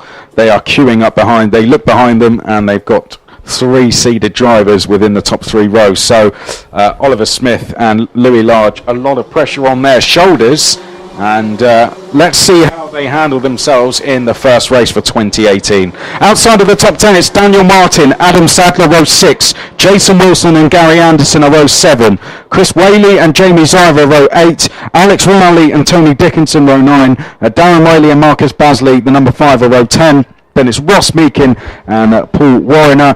Then Tim Darlow and Dan Milner, row 12, Kevin Ford and Ian Brownfield, row 13. He had problems in qualifying, likewise Chris Sawyer as well, so we're not too sure exactly what those guys are capable of in an official capacity just yet. But looking back at the practice times, Chris Sawyer actually didn't set a time in practice 1, but in practice 2, just trying to see where he was in that. He was actually 14th, so we'll be looking for him to move forward throughout the field. In practices, Lucas Vos was quickest in the first one, with Louis Large quickest in the second one, so Vos one to watch from the outside of row 4. And of course, if they manage to get the setup sorted, Marcus Basley charging through from the back of the field as well, the 5 plate all the way down on the 10th row. That is not the way he wanted to start his season, so if he's got an opportunity to move his way forward, he's going to want to do that pretty quickly, but he's going to have some very steely nerved competitors to go after in order to do that. So they come out of the turn. It's not going to be rolling start this time. It's going to be not standing start this time. I think that's a false start from Ibon. False start. They're going to do it again, so they will go around one more time. There was something towards the back of the field that was not quite right, so they will do it one more time. Rotax 177. No standing starts, of course, for the heats in the early stages. Right. That's what we hear. I thought it was a standing start, Rotax 177. That was my thought, but apparently not. Oh, well. I can be wrong. I've been wrong many times. It's a good job that the drivers don't listen to Jake Sanson. That's true, yes. Don't listen to Jake, otherwise you really will not win this championship. That could have got messy. Yes. Anyway, as long as I'm... I thought that was a bit quick. Yeah, that was a bit of a fast start for standing start, wasn't it? Never mind. It's only on the cadet, apparently. Right, and that means that it's going to be a lot louder of a start. We'll forgive anyway. you. Yes. Oh, thank you. At least someone does. Right, we're going to continue running around the circuit with Smith and Large on the front row, Thomas and Wright, Luck and Beecroft, Moorcroft, Vals, Davis and Fifner, and then outside the top 10 we have Martin, Sadler, Wilson, Anderson, Wally, Zyra, Rowley, Dickinson, Darren Wally, Marcus Basley, and then Meakin, Warriner, Darlow, Milner, Ford, Branfield and Sawyer. And from the front, as we keep saying, Oliver Smith and Louis Large, the 2 rookies, are going to have a real mission on their hands. But Chris Thomas will want to push into that second position as soon as he possibly can. Indeed he will. He will be looking to go straight past Louis Large as we go in towards turn number 1. So it's Smith on the 33 to the inside, Large is to the outside. That's your front row. Thomas, Wright, Luck, Beecroft, Moorcroft, Force, Davis and Piffner. Let's go racing in 2018 for Rotax 177 in the British Championships. Up towards the line. Here we go. Smith is going to get a good start. Oh, a problem for Smith. A problem for Smith. From pole position, Smith has got an absolutely terrible getaway. And we've got somebody shooting over the S's there, but Smith has just gone backwards. Problems for the pole sitter then, Oliver Smith. And Chris Thomas has charged forward into the lead. And problems as well for the 3 pulling off. Now, that is a big problem. That is going to be... I don't think we have a number. Oh, sorry, there must be Marcus Basley then, the 5. So Basley already having difficulties. Or perhaps someone missing a second number, but Chris Thomas it is who definitely leads. Louis Large is in second place. Third place is actually the number 4 there of Alexander Luck. The number 21 shoots into 5th place. So it's Tony Dickinson who pulled off the 3. So it is the 3. So Dickinson pulled off there. Now, Dickinson did not qualify. That's why he was going to be starting from the back of the grid anyway, Tony Dickinson, but he has retired from the race already. And I'm trying to make out what has happened to Oliver Smith. Is he still circulating? Yes, he is, but he's gone a long, long way back. Anyway, it is now Thomas and Large out in front from Luck, Moorcroft, Wright, Beecroft, Davis, Martin, Vals, Wilson and Zyra up into 11th place. Cracking start from him. Yep, up over the bridge we go then, and Louis Large lining up a move here. Let's see if he can make it going in towards hairpin number 1. Thomas on the defensive. We've lost Adam Sadler on the first lap as well. He pulled off at the Lichfield Bridge, I think, because we got an oil flag there as well. Yeah, down at hairpin 1. So I wonder if that was Sadler at all, having the fact he pulled over. But there goes off one of our first change of leads. Louis Large taking the lead away from Chris Thomas, but the 3DR Motorsport driver trying to fight back round the outside. Wow. So that comes through as well into second place. Fourth place is still James Moorcroft from Colin Wright and James Beecroft, Davis, Martin, Vorse and Wilson. But the top three going at it here in the Rotax 177 class as they approach the final corner. Out the last corner, Chris Thomas, Jake, dropping backwards from the top two. This is not good as far as Thomas is concerned. Fourth position is now Moorcroft. There are oil flags still all around the circuit. I have a feeling that Sadler's retirement, he brought it into the pits with something coming out of the cart. So that is a real problem from his point of view, as he is out of the race, but everybody else has been left with the remnants of moisture all over the circuit, and that's going to make grip when you're going for an overtaking move very much at a premium. Luck trying to close up on the rookie. Change of fifth there. Well, that was a late lunge from James. And it's not going to work because there's oil on the inside, so he ended up dragging out wide there for number 2 of Beecroft. Even if there wasn't oil, he would have gone shooting straight past there. That was over ambitious from James Beecroft, to say the least. Now he's under pressure from Colin Davis in 7th place. But Beecroft has lost touch to the battle for 4th place now, which is, of course, Chris Wright and James Moorcroft. Chris Thomas now starting to get back towards the top two. He's putting pressure on Louis Large and Alexander Luck here. This might force a move from Louis Large, with Alexander Luck now in the lead. That might explain why Thomas has closed in. And there goes the move. So Louis Large up the inside, going under the bridge and back into the lead. Well, that didn't last long, Alex, did it? Louis has gone straight back through into the lead again, and that's given Chris Thomas a second wind to try and close up. So Chris Thomas is there in 3rd position, just keeping a watching brief as Luck goes up the inside of Large. Thomas is going to get back! Oh! He's gone over the back of the bumper, and Thomas has dropped back into about 6th position. Chris Thomas going for the move. The gap was there, but it's shut on the way through. And he's going for another big move there, that time on James Beecroft. Yeah, and...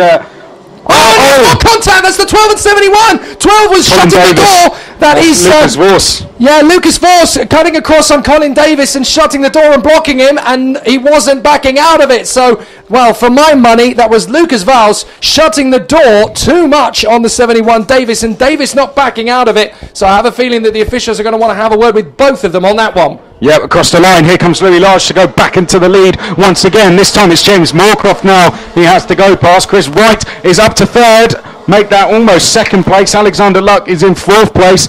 Then it's Chris Thomas in 5th place somehow. But he's had a couple of incidents on that last lap which could put him in a bit of trouble. 6th place is no longer James Beecroft. That is now Jamie Zyra in 6th place. Then it is Beecroft behind that. Then Jason Wilson with Daniel Martin and Oliver Smith rounding out the top 10. That's the number 2, James Beecroft, trying to hold on to another place. He's got the number 70 now trying to come past, which is Dan Martin. Chaotic once again in the Rotax classes, this time in the shape of the 177s, as we got someone running wide there. I think that was Dan Martin, losing a place to Oliver Smith and Joe Piffner. Well, Smith is trying to make his way back forward, of course, having been pole position initially in qualifying and then getting that duff start. Not sure what it was. It just seemed to be that the car had no power coming off on the main straight. He has now got the car back up to speed again as the 70, Daniel Martin, assists Joe Piffner to try and close up on the rest of the field. But this is going to be an interesting one between our 4 leaders, Large, Moorcroft, Wright and Luck. Chris Thomas and Jamie Tyra trying to close up on them. But Thomas has got himself a bit of gap between himself and Tyra. Interestingly, how these guys are trying a few more choice overtaking moves, and it gets a little bit hairy at times. But we're getting some pretty sensational action as a result of it. Off of the second hairpin and back onto the straight. A bit of a wide line for the 39 there, as again Jamie Tyra is trying to hang on to the group of carts behind him as they swarm all over the back. Wilson, Beecroft, Smith and Fifner, Dan Martin in there as well. Charlie Wally trying to close up. Only a couple of cents in there. That was a bit of a fisticuffs there. Jason Wilson losing places to James Beecroft. Oh, guys, off the circuit. That is Alex Luck. Alex Luck has broken down there on the way out of the Mike Wilson complex. Luck has broken down. Disaster for the four. Alex Luck just came out of the first of the left-handers and has come to a standstill. Alex Luck is out. I think he's slicked a chain or engine problems perhaps, but well, either way, Louis Large still leading, Moorcroft second, and Chris Wright leads the lead trio. Then it's Thomas all on his own in fourth, Zyra now fifth, then it's Beecroft, Smith, Wilson, Piffner, and then Dan Martin rounding out the top 10. Jamie Zyra under a lot of pressure into hairpin 2, and there goes Beecroft up the inside to take 5th place away from Zyra. Zyra will fight back on the exit. They rub wheels as they go off the corner there as well, and somehow the two of Beecroft manages to outtrack Zyra to the left-hander. That was as close as you can get to an accident without actually going to the scene of it. Yeah, very, very close there, but they gave each other just about enough room to get through, so I'd say good driving in that respect from the pair of them. Out front, it's been a bit quiet for a while between Large, Moorcroft and Wright. Wright on this lap seems to be carrying a lot of speed going onto that Litchfield Bridge in terms of over his competitors, looking very quick now as we go into the final 2 laps of the race off the bridge for the penultimate time. I think it's fair to say we may squeeze 2 more laps in, but either way, we are in the dying stages now. Chris Thomas in 4th place, then Beecroft. Large going a bit wide, has to look over his shoulder. There goes Moorcroft. Moorcroft's going to go the long way round. He's going to get caught out and home to dry. And up the inside, Chris Wright moves up in a 2nd position. Well, James Moorcroft, I'm not quite sure what he was playing at there, because he gave Large a bit of pressure, went the long way round, outbraked himself, and just handed 2nd place over to Chris Wright. I think he was trying to avoid any penalties or any contact, and has cost himself a place in the process, but that may come and help him in the long run. He's got a lap to try and fight back. There is the last lap board. Out the last corner come the drivers. Now across the start-finish line, Large, Wright, Moorcroft. Well, it looks to me as though they're spread out enough that those 3 positions may not change. Meanwhile, behind them, that's where it's going to get interesting. James Beecroft leading the charge for 5th from Smith, Zyra, Wilson and Piffner, and they are fairly close together. Dan Martin trying to stay with them. Oh, how about this, though? Off the turn, on the bottom of the bridge, Wright has actually lost some time to James Moorcroft, and he's having to defend to stop Moorcroft coming back through. He drifts wide to get the undercut and the inside line for the 2nd hairpin. Still there, James Moorcroft, still trying to outdrag him around the outside, and then get the switchback for the next left-hander. He's going to get through on the inside. No problem at all there. Nice comeback from James Moorcroft, but that has definitely given the victory to the rookie, Louis Large. Yeah, he may have lost that place going through the 2nd hairpin, but 1 lap later, he retakes 2nd place. As you said, though, out front, Louis Large has driven a pretty perfect race here and is going to start his season with a win. Out of the final turn and down the home stretch, the checkered flag flies, and it's Louis Large. He gets the win. Beautifully done. Large and in charge as he crosses the line in 1st position. Moorcroft in 2nd, Wright in 3rd, Thomas, Beecroft, Smith, Zyra, Wilson, Piffner and Martin to round out the top 10. Then it's Alex Rowley, Charlie Wally, Marcus Basley fighting his way back to 13th. Good comeback from him, and that has almost saved his weekend from his point of view.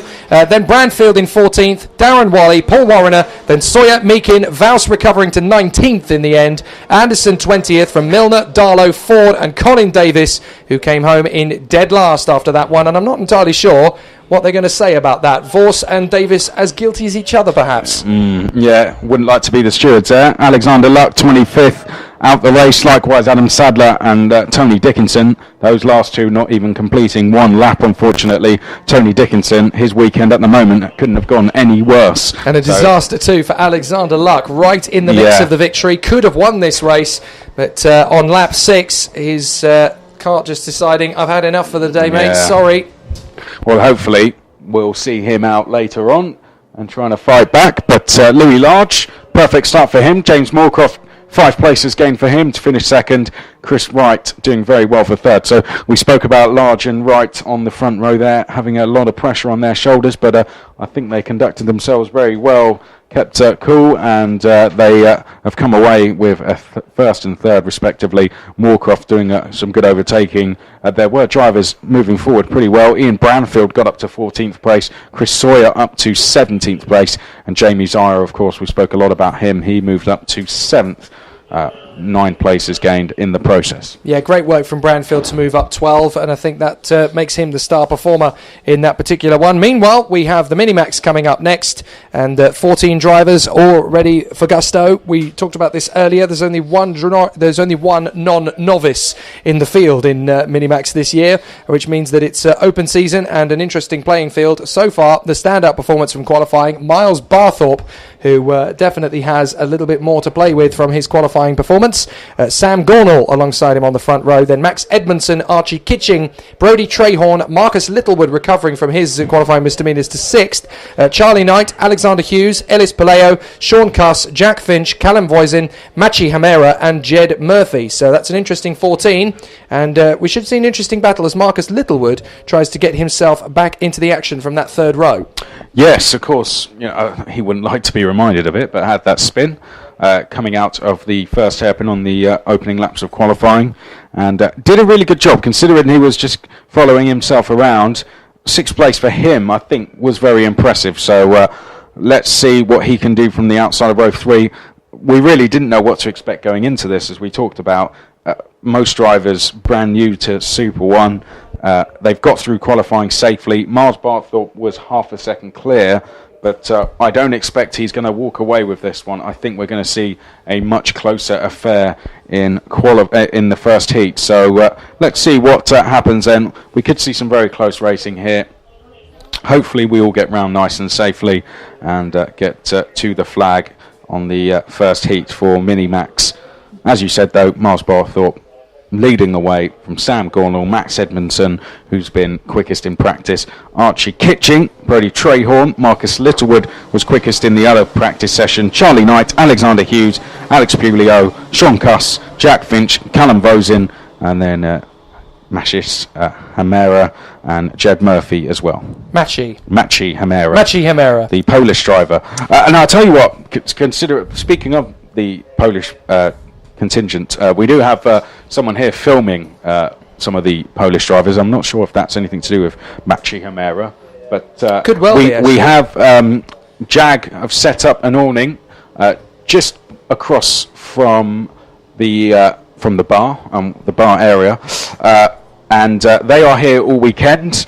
So all the guys from Jag are here to help out and answer any questions. We also have Jenny Wade there as well, and Darryl Smith, who does the research and development. All the test driving for Rotax was recently out in Brazil, testing ahead of the Rotax Max Challenge Grand Finals.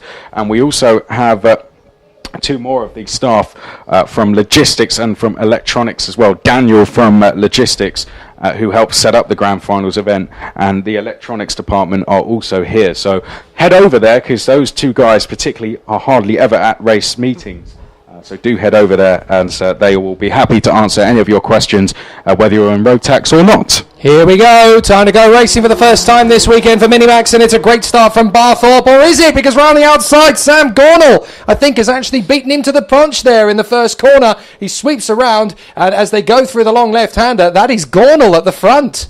It is indeed. So a brilliant start from Sam Gornall off the Litchfield Bridge for the first time. In trouble again as he comes off the turn there and runs a little bit wide. He's dropped back a place or 2, which he's going to make up immediately as he dives to the inside and grabs that 5th position back. 6th position back. Place, yeah. Oh, there's a bit of a jostle further back as Charlie Knight gets a little bit connected there with Sean Cuss. They managed to get away from it, but look at this for the lead. The 96, Sam Gornall trying to cut off Miles Barthorpe, but gets back on the inside, and going with them for company, Max Edmondson has gone through in a 2nd place. Yeah, Max Edmondson giving him a push there, going in towards the chicane. So Barthorpe retakes the lead. Edmondson going through to 2nd place. 3rd place then still Sam Gornall now. Gap back to 4th place. It was all going off for 4th place. Lots of battling going on. Looks like Littlewood's gone into 6th place. Let's see who it is then. 4th place is Archie Kitching. Then it's Brodie Trahorn, Littlewood, Knight, Hughes, Cuss, Voisin, Finch, Hamera, Puleo and Jed Murphy. Magnificent racing so far and terrific battles throughout, but Miles Barthorpe, Max Edmondson and Sam Gornall have broken clear to the tune of 1.25, with Kitching, Trahorn, Littlewood, Knight, Hughes, Cuss and Voisin giving chase, but these 3 are starting to stretch out away now. Up to the inside, that's a nice move from, I think that's going to be Trahorn making the move up the inside, isn't it? Yes, he has, and Littlewood has dropped back to 6th position as a result. Meanwhile, there's going to be a move further back. That is the 27 of Kitching trying to move his way back through, and he's going to open the door there for the 21 of Cuss to come through at the expense of, I think that's the 14, trying to gain ground and ended up losing ground. Alexander Hughes, a great start to the Minimax season. Yep, top 3 are away at the tune of about 1 second from the rest of the field, so Archie Kitching the best of the rest at the moment, but Miles Barthorpe, as we talked about, was half a second quickest in qualifying, but that is not a true reflection of what we're seeing in the race so far. Max Edmondson very much going with Miles, likewise Sam Gornall. It's the battle for 4th place where it's all going up in a change of lead. Max Edmondson going into the lead there, goes past Miles Barthorpe, and Miles Barthorpe going straight back through. And so game on. 4th. Littlewood has made the move on both Knight and Trahorn. Wow. So up into 4th place comes the spirit of Senecart, Marcus Littlewood into P4, and there's an amazing push further back as that's Sean Cuss working together with Archie Kitching as they get up into 6th and 7th place respectfully at the expense of the 42. So a brilliant battle there. But it's all getting, the 43 I should say, of Charlie Knight as they run around together. Still trying to get close to them is the 14 of Alexander Hughes with a very close battle behind for Voisin, Vinch, Hamera and Paleo with Jed Murphy trying to stay in touch. Yeah, Sean Cuss there, the Team Clay driver, just working together very well to make a couple of positions as the top 3 once again make their way out of the last corner and down the start-finish straight. Across the start-finish line we go. Barthorpe, Edmondson and Gornall. Then it's a gap of 2.3 seconds back to Marcus Littlewood, who's gone purple in the 3rd sector. Quickest lap time has gone to Miles Barthorpe. At the moment, though, Edmondson and Gornall finding it a bit difficult to keep with Barthorpe now. The Coles Racing driver getting his head down. Littlewood in 4th place. Could this be the best Littlewood can do in this one? Possibly, but Callum Voisin's made a move. He's got himself up into 10th place past Jack Finch. So Paleo, Hamera and Murphy are still trying to gain ground. But there is your leaders, and it's Barthorpe and Edmondson trying to stretch away now from Sam Gornall. With Littlewood still there in P4. Trahorn is 5th, Kitching, Cuss, Knight, Hughes, Finch, Voisin, Paleo, Hamera and Murphy. But these 3 still quite far away from the rest of the field. The gap has opened up to nearly 3 seconds on Marcus Littlewood. I don't think 4th position is going to be improved upon by Littlewood unless we have the mother of all trio battle in the last couple of laps. But I don't even see that happening because now Barthorpe is trying to get away from Edmondson. Edmondson's going with him, but Gornall is struggling to stay in touch, although he is the fastest in the 1st sector of all. Yes, that probably down to the toe of going through... going past the start-finish straight and into the S's, but Littlewood being caught by Trahorn. Brody Trahorn has just done a new fastest lap there, 102.4, and there goes Trahorn, having just done the fastest lap. Would have seen that come up on the Drifts dash. wide. No. Littlewood's going to shut him back down. That's beautifully done from Littlewood. He got him on the undercut once more, and that's going to give Archie Kitching an invitation to try and have a crack at Trahorn now as well. Look, Trahorn just watching him brief, and again he looks behind him. That's exactly what you don't want to be doing because Archie Kitching is now going to start having a go. Looks like Sean Cuss has lost a place to Charlie Knight there, so a change for 7th place as Charlie Knight goes purple in the 1st sector on this lap. So good lap times going through there. Top 3 still away and clear and still fairly equidistant. It looks as if Sam Gornall now is just starting to drop off in the second half of the race here. Keep an eye on Kitching. I think he might have a go at Trahorn here up into the Litchfield Bridge. He decides he might get an opportunity. Still quite close. He may decide to dive up the inside. Doesn't this time for the left-hander. They go over the bridge, drop down the right. Will he set him up for the hairpin? Kitching still quite close to Trahorn, but Trahorn's got a better run than Littlewood. I think Littlewood may have to go defensive here. He's a little bit tentative on the brakes. Just tightening up. It's all even Steven for the moment, but that's a move further back for 9th place. As up the inside, that's Hughes making his recovery drive. Back up the inside, tussling with Jack Finch and trying to get past both of them. That's Ellis Paleo. Up the inside comes Paleo, and he has to back out of it in the end. An ambitious move, but at least he's willing to go up for it. Machi Hamera is now going to be his next victim if he's not careful. Yeah, Machi Hamera running in 12th place. I've got to say, Sam Gornall thought he was dropping away from the top two, but actually went quickest of all last time around. So perhaps it was just the last sector where he was struggling a little bit. But Gornall across the line once again goes quickest. So 102.32 for Sam Gornall in third place. Sorry, 7th position were rubbing wheels as they came through. That was close. Knight and Cuss absolutely rubbing rubber as they came through flat on the throttle. And that was very close indeed. It brought up a bit of tyre smoke as they almost came together. And they were able to get away with that one. Yeah, they both would have lost some time there as they were going through the S's, not on the racing line by the end of it. Look at Sam Gornall in third place, though, getting closer and closer to Max Edmondson. Behind, where's the next move going to come from there? Perhaps Archie Kitching on Brodie Trahorn. Very closely knit together are the Minimax drivers in their own little groups. Yeah, Voisin's made the move on Machi Hemera, the pole, so Hemera down to 13th position at the expense of the Attack Motorsport driver Callum Voisin. As they come off the turn, Miles Barthorpe has got a bit of a gap now to Edmondson. Gornall giving him some pressure, and if you're Max Edmondson, this is not good. We're running out of time, and I think we've only got 2 to go. Yep, 2 laps to go indeed.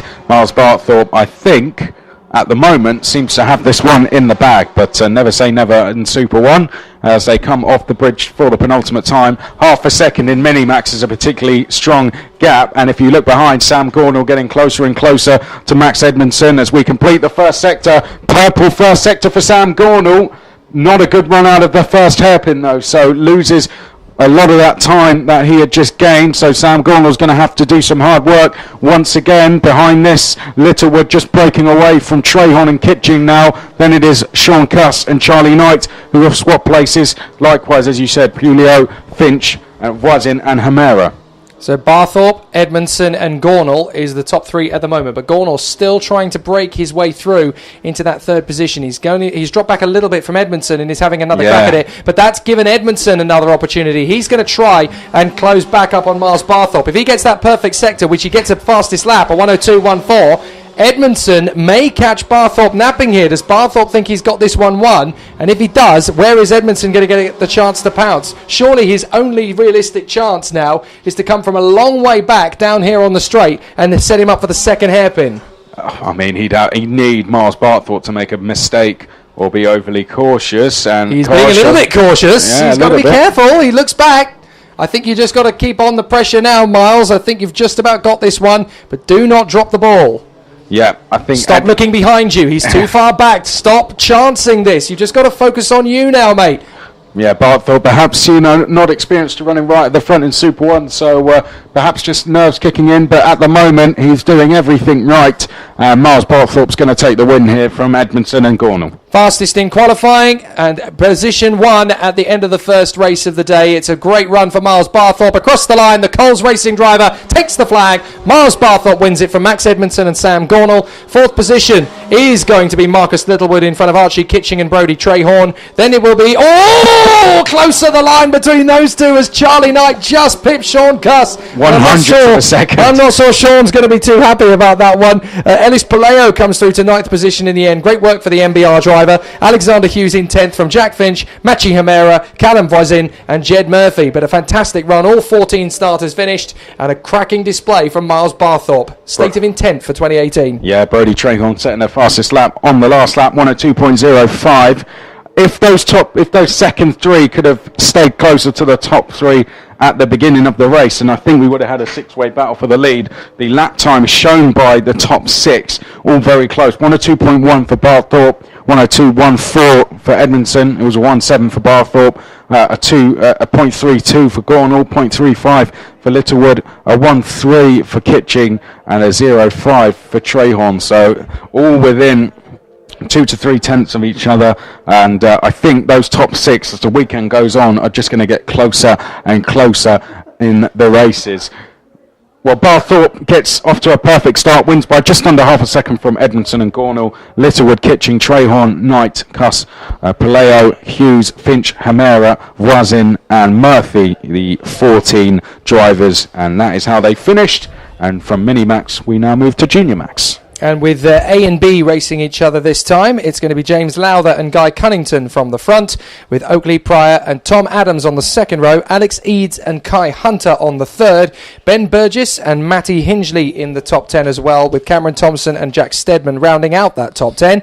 Then it is Finley Bunce, 11th place, not quite where he wants to be. Harrison Collins on the 6th row with him. Then Matthew Collins and Anchi Stanning, Owen Johnson and Sam Harrison, Taylor Babs and Klaas Koike, Ben Casely and Harry Newman Oakley, Hugh Lawrenson and Josh Powell, Harvey Edmondson, Declan Lee, Alex Bentley, James Watson, Ryan Taylor Truman, Ruben Brown, Tiernan Rourke, Connor Merrifield, Will Jenkins and Bailey Voisin.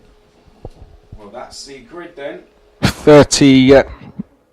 16 rows of them altogether, 32 drivers entered into Super 1 in the Junior Road Tax class. So all of our drivers in Junior Road Tax out.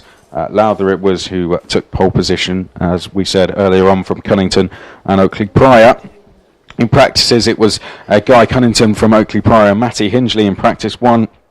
Practice 2, Guy Cunnington, James Lowther and Oakley Pryor. So a bit of a pattern forming there, particularly with the likes of Cunnington and Pryor. Lowther has had a third and a fourth in practices and then took pole position. So very close between Lowther, Cunnington, Pryor all day. No surprise to see them where they are. Adams up from Minimax has done a great job to be on the outside of row 2. Alex Eads and Kai Hunter, again 2 drivers jumping up in 2018. They're row 3. Then it's Burgess and Matty Hingley, one to watch this year. On the outside of row 4, as Jake's mentioned earlier, if you've been listening to our coverage through qualifying, and then we had Cameron Thompson and Jack Steadman. But we've mentioned some of the ones out of the top 10. Finley Bunce, for sure, definitely one to watch. The highest seeded driver, Scottish champion Matthew Collins on the inside of row 7, Klaas Koike on the outside of row 9. And I'm sure there'll be more of those to watch as well, but those just a few of the names that we'll be keeping an eye on as we gear up then for race 7 of the weekend. With drivers starting out of position as well, it means we're going to struggle to find directions to look in, because there's going to be about 12 different directions to be looking in around this magnificent PF International circuit. But we are very nearly 1/3 of the way through the day, actually, considering how fast the racing has gone. It's flew by, isn't it? Fast and frenetic. We're on to the 7th race already. One more, and then we will be at one-third's distance for the day's action. 45 races over the course of the weekend, and this is the 7th. And it's going to be an interesting one for Lowther and Cunnington as they duel for that first chicane. We've seen a couple of drivers come from the outside line to sweep across and take the lead. Lowther has got to dominate this inside line and make sure that Cunnington has to do all the work. But it is a good recovery on this long stretch from Cunnington. However, that inside line is going to have a particular advantage, and it looks like it's going to be Lowther, Pryor and Eads at the start. So Cunnington drops back into 4th position, and that was pretty much expected considering how far the outside line was from the inside. Yeah, it wasn't the best of starts for Guy Cunnington, but he's done a good job to slot into 4th place then as they head off the bridge for the first time. Pryor up to 2nd, 3rd place Alex Eads, as you said. 5th place is Ben Burgess. 6th place is one of the Coles Racing drivers, which I think will be Tom Adams. Then it's Finley Bunce as a change for 2nd place there. Oh, and well, that was the 61 of Alex Eads briefly going into 2nd, but Guy Cunnington's going to help himself to 2nd place from 4th, and that's all giving James Lowther a break out front. Warning flag already for Finley Bunce halfway round the first lap, so I did see some contact actually going into so heaven. So they've obviously decided then that Bunce was just a little bit too aggressive at that point as he tries to make progress through the field. Across the line they come. Lowther, Cunnington, Eads, Pryor, Burgess, Adams, Bunce, Thompson, Kai Hunter and Matty Hingley from Matthew Collins and Owen Johnson, Harrison Collins, Angie Stenning from Babs Steadman, Koike, Harrison, Newman Oakley, Lawrenson, Casely and Lee. So as they come off the far side again, down the back straight, up towards the first of the 2 hairpins. A move coming up for Tom Adams as he makes the move. Does he on the inside? Yes, that's through into 5th position. It looks as though that's at the expense of Oakley Pryor, who's dropping back quite rapidly, unfortunately, by the looks of things. So Oakley Pryor going backwards through the field. He's dropped down into about 9th, make it 10th, potentially even 11th. Good contact there. That's the 14 going off Matty Hingley. I think the other one was Kai Hunter. Kai Hunter and Matty Hingley coming together, and they came off together at the worst possible moment. What a shame. 3 to 1, don't go. Unfortunately, that was quite predictable when 3-4 wide into that particular chicane. Somebody's got to give. There was not enough room for all of them to run, and once they clip wheels, you're going on a bucking bronco ride to the barrier. Finley Bunce has just gone past Ben Burgess on the start of this lap, going in towards turn 1. That puts him up to 5th place, I believe, as we head over the bridge, and a further Cunnington change. to the lead. Cunnington takes the lead there. He caught James Lowther napping over the bridge and gets through onto the inside, and then has the nerve to say, "Come and work with me." "No thanks, I'll take the lead back," says James Lowther. Dives up the inside and repasses him. Finley Bunce goes to 4th place, and and a change for lead once again. There goes Guy Cunnington once again But watch to out, take guys! the lead. Watch out, because you've got Alex Eads in there as well, and still these guys are battling. What is Guy Cunnington is determined to control the pace of this race. He will not let James Lowther back through. Best place to be, of course, James Lowther 2nd, 3rd place Alex Eads, now 4th place I think is Finley Bunce, and I think he's got a gap now. He has. It's Cameron Thompson then in 5th place. 6th place is then who's that in 6th place? Let's have a look as they come across the line. It's Tom Adams. Side of the lead and back through. Lowther takes the lead again. Like we said, this is absolutely impossible to call because there's just too many things to keep an eye on. Lowther gets straight back on the inside of Cunnington and takes the lead back. Alex Eads sitting and having a watching brief in 3rd. Finley Bunce is trying to catch up with them in 4th place, and then we've got the chasing cavalry for 5th place, led by Thompson with Adams, Burgess, Pryor and Collins. Down towards the first step, and there goes Oakley Pryor on Ben Burgess to make a move, so that is a change for 7th place. Pryor starting his recovery, and another change of lead. Guy Cunnington back up the inside. Lowther back down to 2nd. Alex Eads 3rd. Finley Bunce getting closer and closer in 4th place. Then it is 5th place Ben Burgess. Behind that is Tom Adams as leaders make their way. Manly Mike Wilson complex now for what is the 4th time. We're 4 minutes into this race. Well, we've got 4 minutes to go rather, plus 1 lap at the end as they come across the line. Cunnington having to defend. 4 laps now completed. It's Cunnington, Lowther, Eads, Bunce, Thompson. Then it is Adam, Oakley Pryor, Burgess, Collins, Johnson. That's the top 10 at the moment.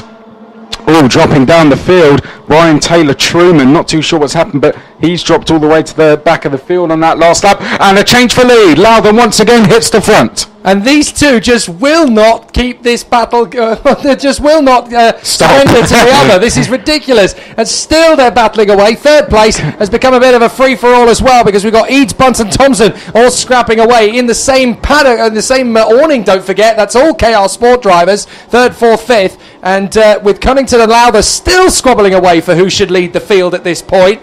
They really should stop this, really. It's up to Cunnington and Lowther to just say, do you know what? Sit behind. Do not let these guys behind get closer. Mechanical flag, unfortunately, for the 18. Now that is Owen Johnson. That's Johnson. Let's have a look as he comes through. Oh, yes, the bumper. The bumper's falling off the cart, and just in front of them, Johnson's very nearly... Johnson made big contact with Matthew Collins, I think that was Burgess. There was Burgess and Collins that scrapped together. So Johnson was behind that. So Owen Johnson has got his bumper trailing in the breeze, and he's going to have to pit in, I'm afraid, and that's game over. Now that's Alex Eads leading the way. Eads is leading, so that's why you two should have stopped mucking about. You should have stretched away, because now Eads has got the lead of the race. But Cunnington's going to fight back to the inside line, forces Eads wide, gets a good exit, but now he's got Lowther to the inside trying to come back through. Cunnington shuts the door again. Eads is there to his inside, has to concede and get there in 2nd position. But this is an amazing battle. This is like a final. Yeah, so you'd think that, wouldn't you? It's only the first heat, let's not forget. Cunnington, Eads, Lowther, and then Bunce is in 4th place with a gap to chase once again. Cameron Thompson, the Scot, is in 5th place. As we head across the line, there's an attempt of a change for 2nd from James Lowther. 6th place is Oakley Pryor. Then it is Adams, Burgess, Collins. That's Matthew Collins with Harrison Collins in 10th place as we head off the bridge, and Lowther challenging for 2nd place. Eads run off onto the grass there. Lowther back into 2nd. Cunnington with a bit of a gap all of a sudden. Oh, and there's contact further back. That's Tom Adams driving into the back of Oakley Pryor under braking. Ben Burgess right there, as is Matthew Collins. And also behind Matthew Collins. Burgess makes the move, and Adams had nowhere to go there. Tom Adams is run out of road as up the inside. Burgess gets through, and that's allowed Collins and Harrison Collins to get through as well. So big problems there, unfortunately, from their point of view. What a disaster. Well, the top two have now broken clear. That is Guy Cunnington and Alex Eads. And then there's a big gap back to third place, which is Cameron Thompson. We have about 3 laps to go here. Squabble for third position. We've got 7 of them at it now. It's Thompson, Bunce, Pryor, Eads, Burgess, Collins and Collins as they squabble away for position. That is the S plate towards the back of it. Up the inside, change for third. That's okay. For fourth, sorry. So Pryor through on the inside of Bunce.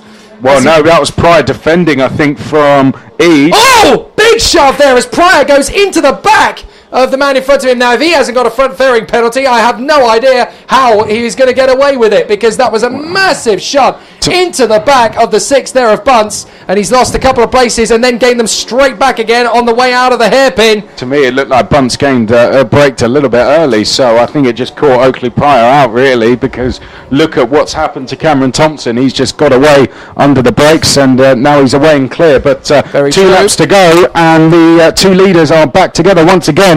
It's the familiar faces out front of Guy Cunnington and James Lowther. Here we go. What round are we in now? 11? This is at least round 11, and they're on the... and there goes the change of lead. James Lowther up the inside under the bridge. Well, they had a couple of seconds to go. Cunnington's going straight back again. This is a brilliant battle between these two. This is like a pair of boxers just trading uppercuts and jabs. This is brilliant. Down the back straight again. Lowther goes to the left-hand side. Cunnington defends to the right. Through the first hairpin. They're going to come out of it side by side. Lowther's going to get a great drag. Cunnington will still defend to the inside. Lowther wants to get the switch back on the second hairpin. Cunnington will shut the door firmly there, but he's still covering that inside line. Lowther and Cunnington are going to hold each other up here, and this could produce an opportunity for the Scotsman Cameron Thompson if they keep this up.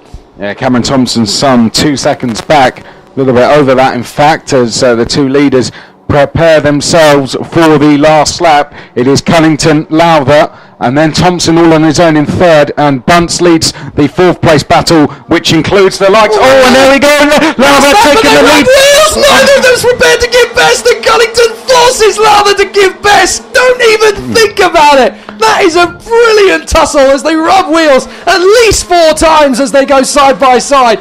Up and over the Litchfield Bridge, down the Trop and along the back straight, and now Cunnington's got breathing space on Lowther, but he looks back, he's clearly intimidated, and that has given Lowther another hurry up. Come on, man, then let's see what you've got. Stop looking behind you, Guy, there's no point. You're just going to give him the opportunity to come straight back. Lowther is still breathing down his neck. Now he's got to defend like crazy. Lowther is having one final crack at him, into the left, into the right. Surely now he's not going to get another chance, but then this is James Lowther versus Guy Cunnington. They've pulled off more overtaking moves than I breathed in this time over the course of the race. So through they come into the pair of lefts. Is there going to be one last chance for Lowther out of the final turn? He's had a couple of goes already. He's going to have to work very hard to the line. He's going to try, but Cunnington's there.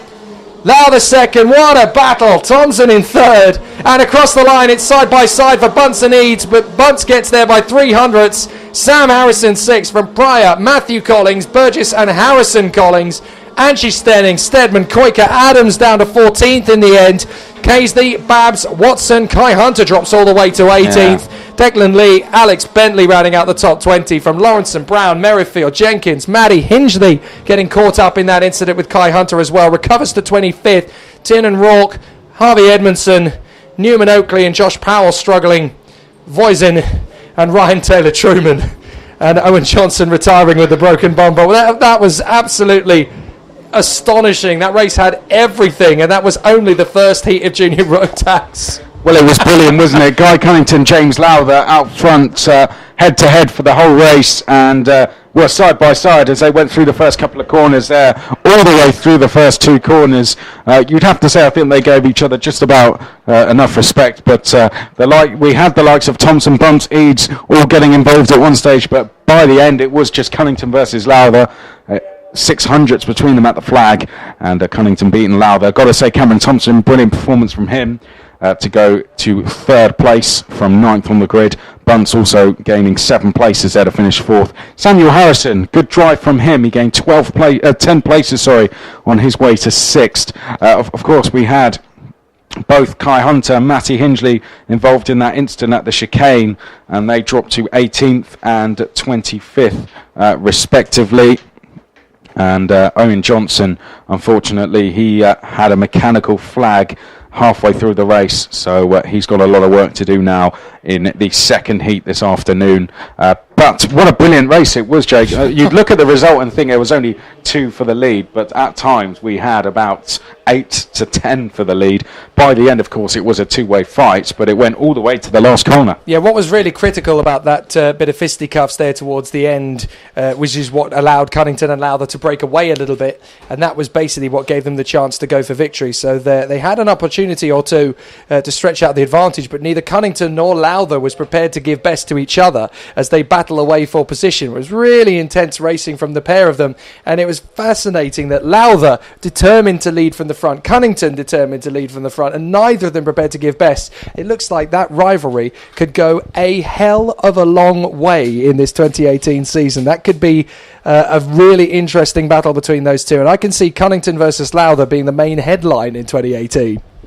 Yeah, I mean, I'm sure the likes of Bunce would like to include himself in that, and it was a shame that we did see Kai Hunter and Matty Hinchley drop down the field, but we still have a heat and 2 finals to go.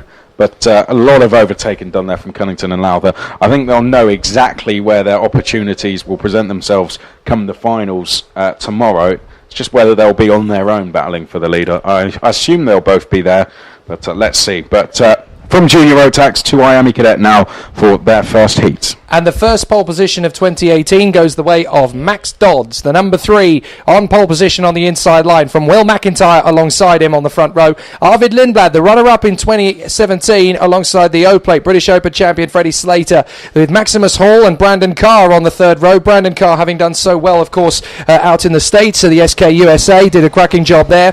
Harley Keeble and Sam Shaw in the fourth row of the grid, then Leo Robinson and Aidan Neat. Then it is Vinnie Phillips and Harley Horton, Luke Watts and Charlie Rippin, Harry Bourgogne Jr. and Kai Bacchini, then Oliver Wright and Max Barrow, Ashton Hodgson and Bart Harrison, Ellis Stevens alongside Mondegini Canini, then Ian Aguilera, Luke Sindler, Jack Younger, the Canadian Hadi Mamasi, Benjamin Doughty, Archie Clark, Edu Robinson and Jacob Baldry. A fantastic group of kids in the group this year. A lot of them up from Bambinos to move up into Miami Cadet. Yep. A few of them from other club championships, and we even have another national champion in the midst there in Ella Stevens, the Birolot UK Cadet champion. So there's a lot of great talent through this grid, a lot of incredibly spicy young racing drivers, and I have a feeling that Miami Cadet could be one of the toughest battles in 2018. We've seen so many drivers come from here to move on to greatness. I'm sure there's a few more in this grid that can do so. Yeah, well, we've got the likes. Lindblad was second last year, Dodds third, Slater was fifth, McIntyre 8th, Shaw was 9th, Watts was 10th, so a lot of the top 10 back for another season.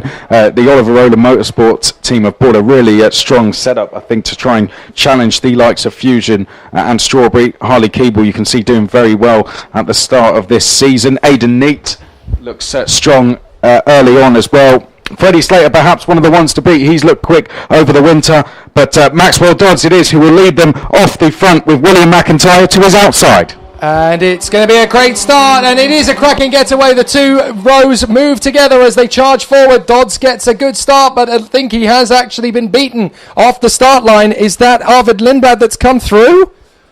Or is that Will McIntyre, actually? No, it's Max Dodds leading. It is Max Dodds. He has come through to lead. Apologies. William McIntyre is second. Third looks to be Brandon Carr. Maximus Hall, is third place. Then Lindblad is in fourth place. Then it is behind that Brandon Carr and Harley Keeble, I think, both making places on Freddie Slater. Behind Freddie Slater, it is then the number 57 of Aidan Neat and Samuel Shaw. Luke Watts is trying to make a move, has made a move rather, on, let's see, that was the number 37 of Leo Robinson, with the number 20 going with him, which is Harley Horton. So young Leo Robinson definitely one to look out for as well, has been really impressive on the club scene over the winter. But out front, no problems for Maxwell Dodds so far. Leads the way, but has the close attentions of William McIntyre, Maximus Hall, I believe that is, and then Arvid Lindblad, fourth place, with fifth, I think, Brandon Carr. Warning flag initially for the 13 at the end of the first lap, and that is MJ Kanini, the South African. So Kanini getting a little bit of a slap on the wrist there for something. Didn't see what it was. But out in front, Max Dodds commanding the pace. This is a kid who has been threatening to dominate for at least 2 or 3 seasons now. He's Change for third. Oh, yeah, there is a change for third. Up into the inside has come Arvid Lindblad to move up into third place. But Dodds leading the way under pressure from McIntyre. You get the sense with Dodds that he's been building up to this. Over the last few seasons, he's had his opportunities. He came in incredibly young. Let's not forget that. As soon as he turned 8, he was in the cadets. He's now on the higher end of the cadets, but he's got more experience coming into this season than potentially any of the other cadets out there, because he's been in this class for about 3 years already. This is his 4th crack at it, and it's going to be hard to suggest anybody really can take this one away from him. This is essentially Max Dodds' best opportunity to display the dominance that he could provide. I think that's summed it up perfectly. I think Max Dodds, you always forget how young he has been. I know, when he's finished 10th in the championship, then 3rd last year. So he has younger than what a lot of people thought. That's it. Well, I seem to have been banging on about how good Max Dodds is for the last 17 years, and he's only been at this for 4. So it's great to see him still battling away. Here we go, the chase for the lead. McIntyre dives his way up the inside. No, Dodds defended beautifully to the inside line there, and he wants to lead this one going away. Lindblad's gone to 2nd. Slater's up to 5th, having just gone past Brandon Carr.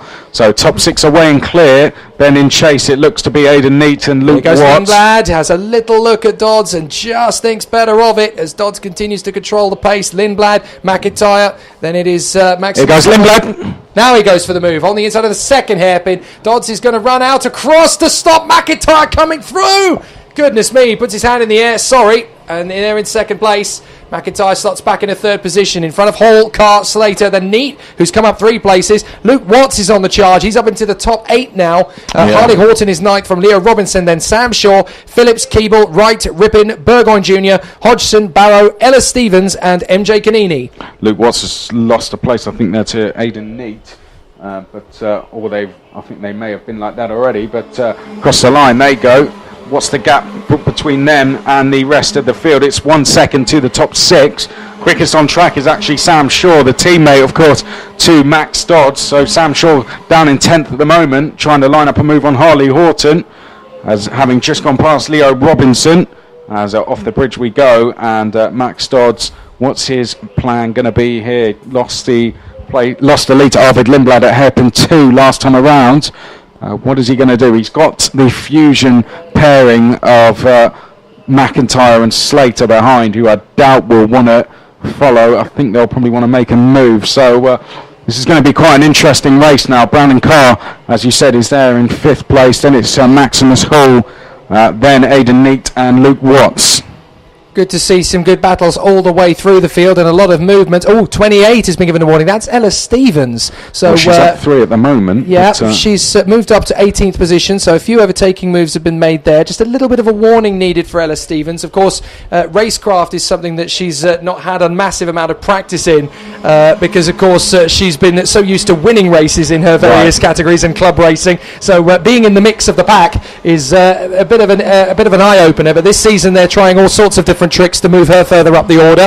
Freddie Slater has just set the new fastest lap, and Luke Watts has gone past Aidan Neate, so that is not what they need to be doing, really.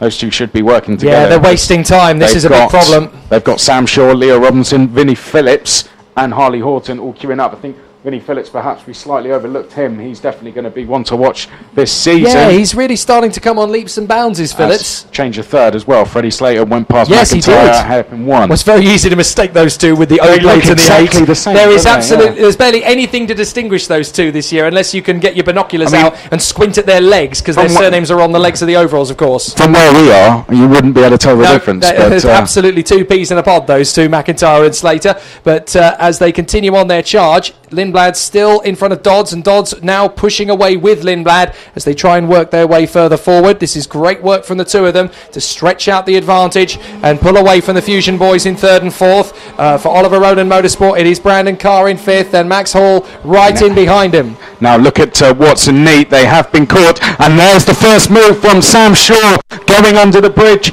He's gone past Aidan Neat. Beautiful. And Leo Robinson has gone past as well. So that's Neat now into Shaw, up to 8th, and Robinson up to 9th place. And next on their list, as Robinson gives Sam Shaw a good old push down towards the first hairpin, is Luke Watts, who looks like a bit of a sitting duck at the moment. I think he'll get done very shortly, probably on this lap, and look how many places he could potentially lose as Sam Shaw pulls across to make the move on Luke Watts going into the chicane. Well, Watts is going to drift back into position, so he's only lost one place for the moment. Nicely covered. And then we have the 9 of Sam Shaw. Warning flag again, I think that is for Ella Stevens. So that's a second warning. She's dropped down a couple of places as well. Yeah, I wonder if it's just got a little bit too heated there with the likes of Oliver Wright and Bart Harrison in there. Got to say, Ashton Hodgson doing well, up 5 into 14. MJ Canini's up 5 as well to 17th. There we go. So all going well indeed. We've got to keep an eye on this third place battle because the 4 of them could end up getting very close as things go. Mind you, the Fusion boys are now starting to work to get away from Brandon Carr and the Gladiator, Maximus Hall. Yeah, as Alan Taddy likes to call him. It's 3 groups of 2 out the front, isn't it? So we've got Lindblad and Dodds, and then we have McIntyre back in front of Slater, is it? No, it's still Slater. How can you tell from that distance? How can you tell? It's still Slater McIntyre. Slater sits slightly lower in the cart. And there's a blue patch to the top of McIntyre's helmet as well. There we go. That's the only way we can distinguish it, really, from a distance. There we go. A blue patch on the McIntyre. Oh, of course, it's the Saltire, isn't it, on the top of William McIntyre's helmet? That's how you know the difference there. It's the Saltire blue. Maximus Hall is doing a really good job to run with these guys as well because...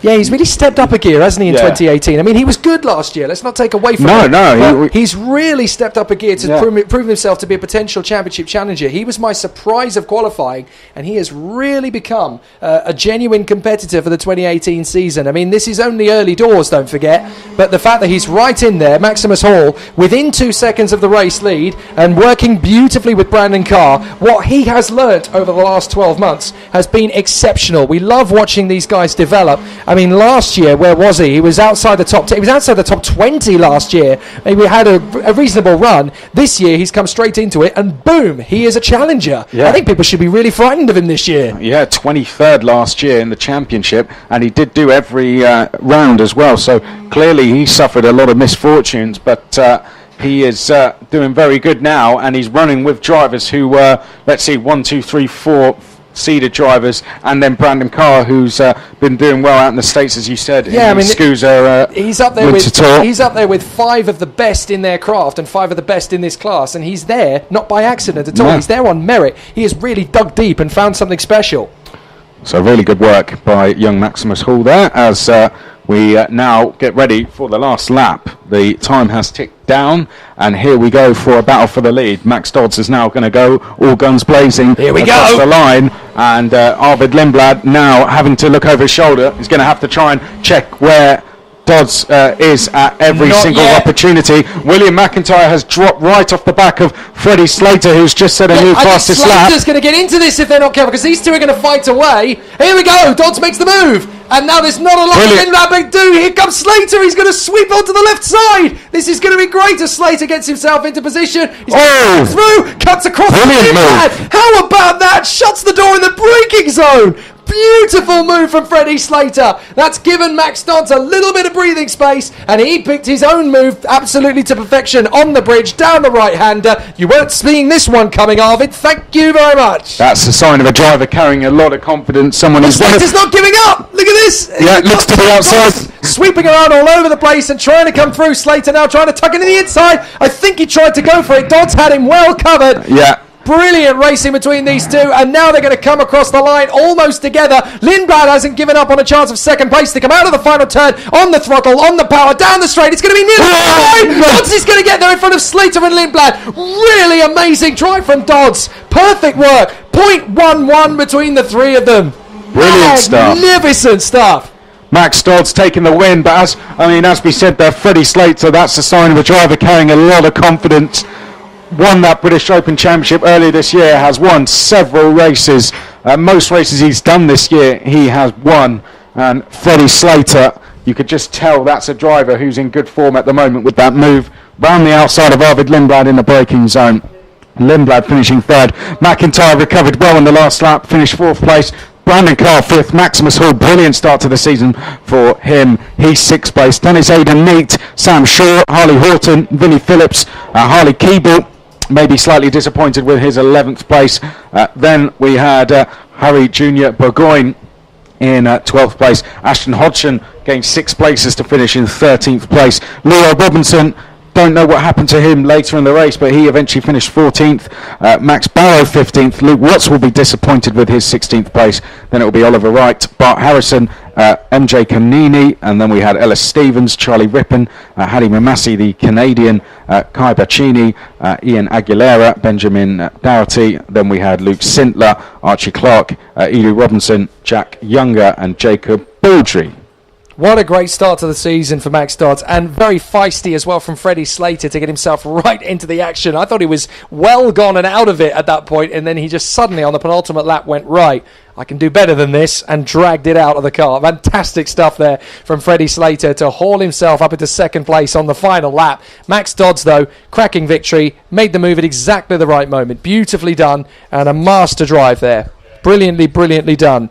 So that is a great run. And now we move to the Mini X30 category next. And this is, of course, where all those who've been listening to Downforce Radio here at the circuit and across the country have been keeping a bit of an eye on it, because, of course, the reason that we're able to broadcast on Downforce Radio is down to one of the teams in the Mini X30 Championship, and that is Kato Motorsport. So Kato Motorsport running with 3 karts in this particular class, and 3 very talented young drivers as well in Aaron Walker, Daniel Bolton and Harvey Ryber. If you're focusing on the Downforce UK side of things this weekend, you'll learn a lot more about them as the social media weekend develops, but we're talking about everybody in every class, of course. And Josh Rowledge, who's still a little bit irritated with Alan Tadei for not considering him as a championship favourite in I'm Mini surprised X30. He's decided, right, well, if he doesn't think it's happening, I'm just going to prove him wrong. Comes straight out the blocks, pole position alongside Joshua McLean. Yeah, I mean, Josh Rowledge has been very quick this year. He's even done stuff overseas and has been very quick in, I have to say, in the junior X30 class. Josh Rowledge in Europe has been so unlucky, because he's had an incredible turn of speed. I mean, he qualified, what was it, 4th at Salbris, wasn't Certainly it? Did. Yeah, so Rowledge has been absolutely on fire. In Valencia, he was strong. In Salbris, he had an air of confidence and swagger very nearly about him. He had this,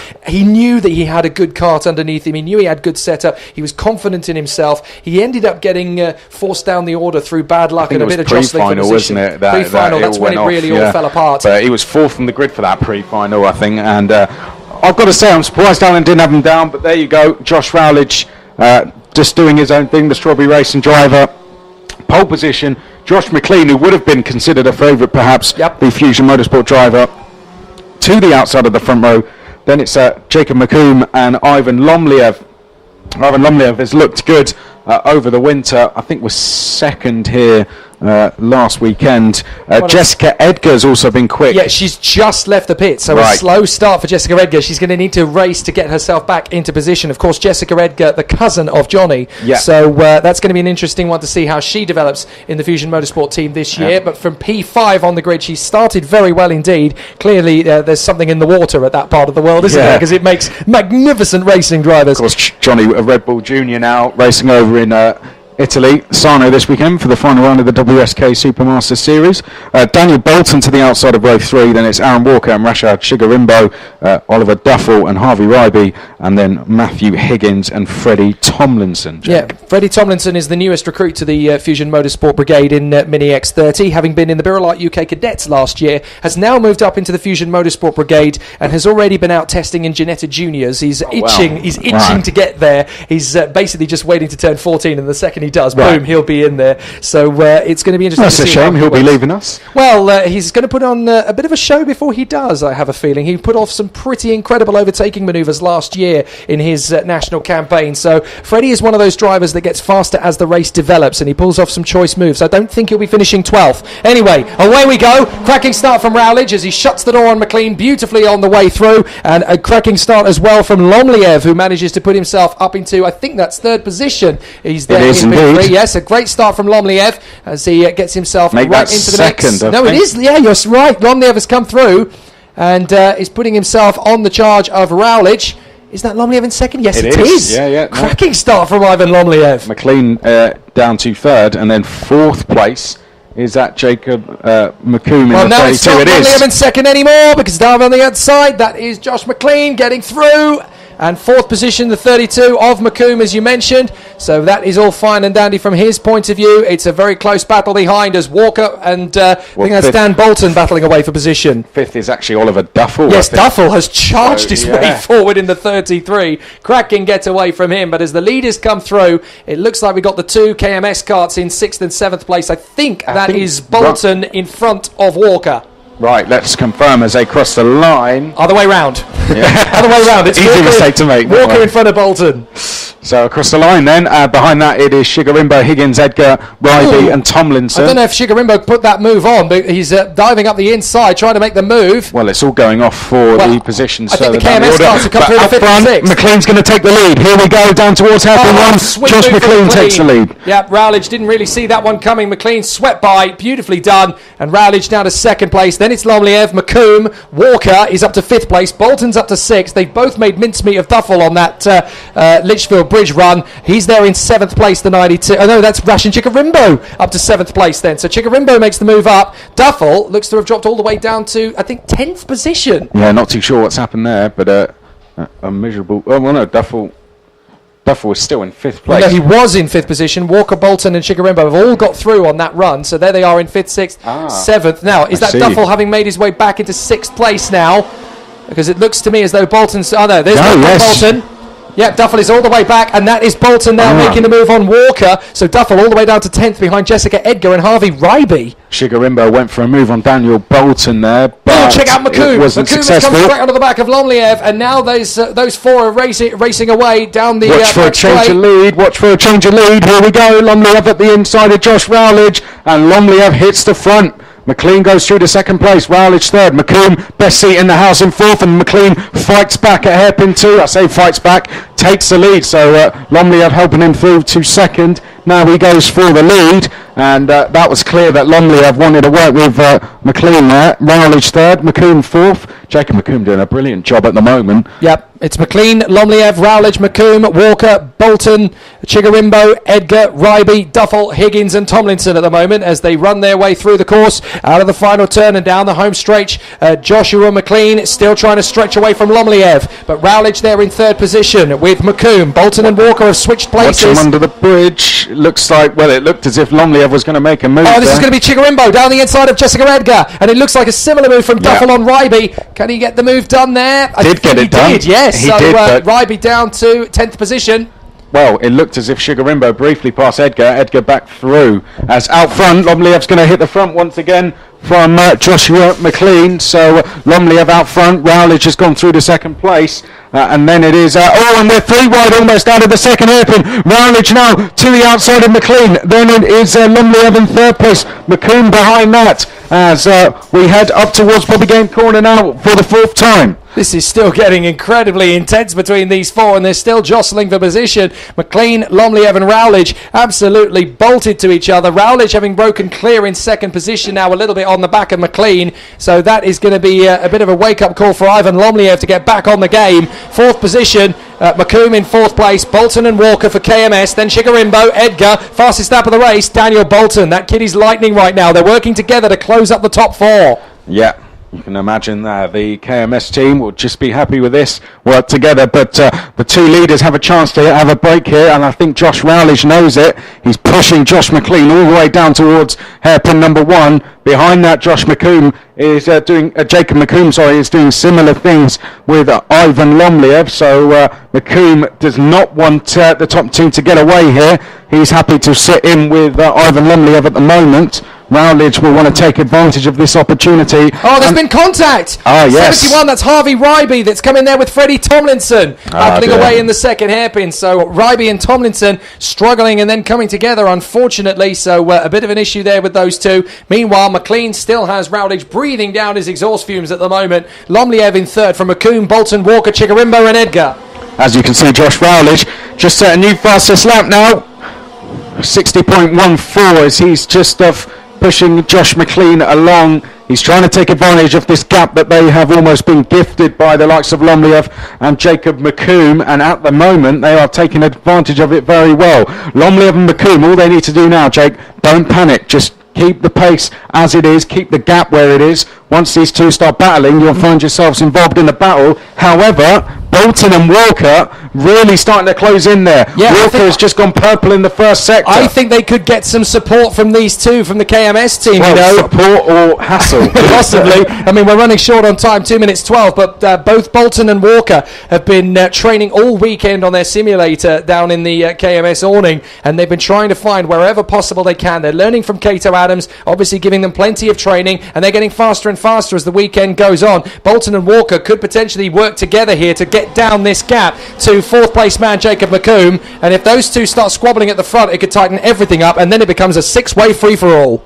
Round the onto the Lichfield Bridge rather for the seventh time, and a new fastest lap there for Daniel Bolton, 60.13, as we now make our way down to hairpin one for the seventh time. Watch Rowledge, he's again trying to force McLean further away, just trying to get that gap away from Ivan Lomliev. Lomliev wants a little bit of support from McComb. McComb is not close enough. Rowledge looking over his shoulder there. I think this may be a sign that he's preparing himself to make the first move, because we're going to have 2 laps to go, and that is usually in karting, 2 laps to go. It's you're allowed to now overtake me kind of thing. So Josh McLean will know once we hit that he's going to have to start defending. So Lomliev is doing a good job though. He seems to have just broken away from Jacob McComb by, I'd say, a tenth, 2/10 maybe, but he's still got the KMS drivers catching as we go across the line now to complete lap number 7. New fastest lap from Josh McLean. Here we go. Rowledge is right underneath him though. Josh Rowledge is going to want to try and get through. 0.08 of a second between them at the line. He was practically nailed to his bumper as they came through. Josh McLean though leads the way on the Fusion kart. He's got all of that battle from Josh Rowledge in the Strawberry Racing Team fold behind him in second place, and it's the age-old story. Fusion versus Strawberry. In 2018 it's McLean versus Rowledge as they battle down the back straight up towards the second hairpin. Good defense from McLean. Rowledge is going to try and get the undercut. He's going to open the door. I can't believe he's going to get the opportunity there, because McLean's got faster speed out of the turn, and he's going to get him on the undercut. Nicely done. So McLean hangs on from Rowledge. Rowledge is going to keep digging. McLean's going to go a dive over the inside from Lomliev. Lomliev's going to come straight in there for second, and he's through. Lomliev into second position. Unfortunately, Rowledge kind of left the door open there in his bid to get past McLean. So McLean is going to win this. Lomliev is going to be second. Rowledge is going to be third, and they're going to be as they come across the line.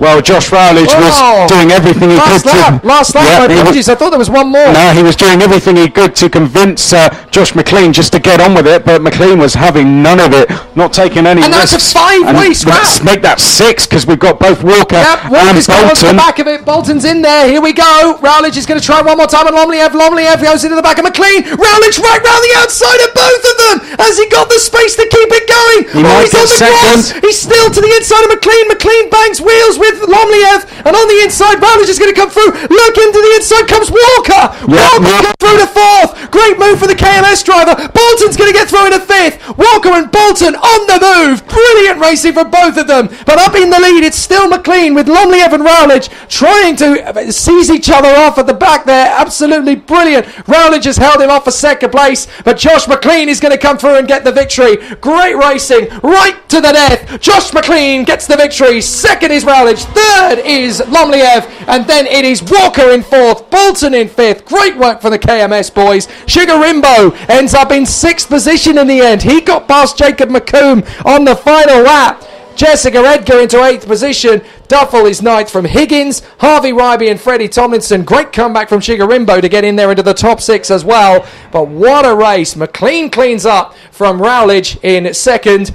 And the KMS boys giving each other a bit of a nod. We were pretty good going through that field, weren't we? We knew what we were doing. Brilliant work from Walker and Bolton. Chigarimbo in the top 6. You've got to say commiserations to Jacob McComb. Had the chance to win that one. Just didn't quite go his way. And he ended up 7th at the end of it all. And disappointing off the start from Jessica Edgar. She could have been in that fight from the 3rd row as well. It just didn't quite go the way on the run to the lap. And that unsettled her. Hopefully she'll be able to come back in the next race. Lack of experience perhaps from Jacob McComb's point of view, but nevertheless what pace he showed, matching the leaders all the way through that one. McLean just wasn't taking any risks there. Rowledge, as much as he was telling McLean to get on with it, there was always going to be at least some point where Rowledge would have dived for the lead, and McLean just wanted to put the pressure on Rowledge. His tactic worked a treat because it was Rowledge then having to get his second place back from Ivan Lomliev with a brave move around the outside right at the end there. Walker and Bolton working together pretty much all race,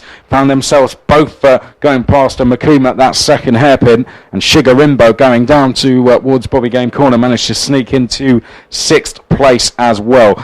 Under 2 seconds were the top, 1.8 seconds was the gap between 1st to 8th, so very, very close in Mini X30. It may not be the biggest grid we have here this weekend, but that doesn't mean it's not going to be very competitive.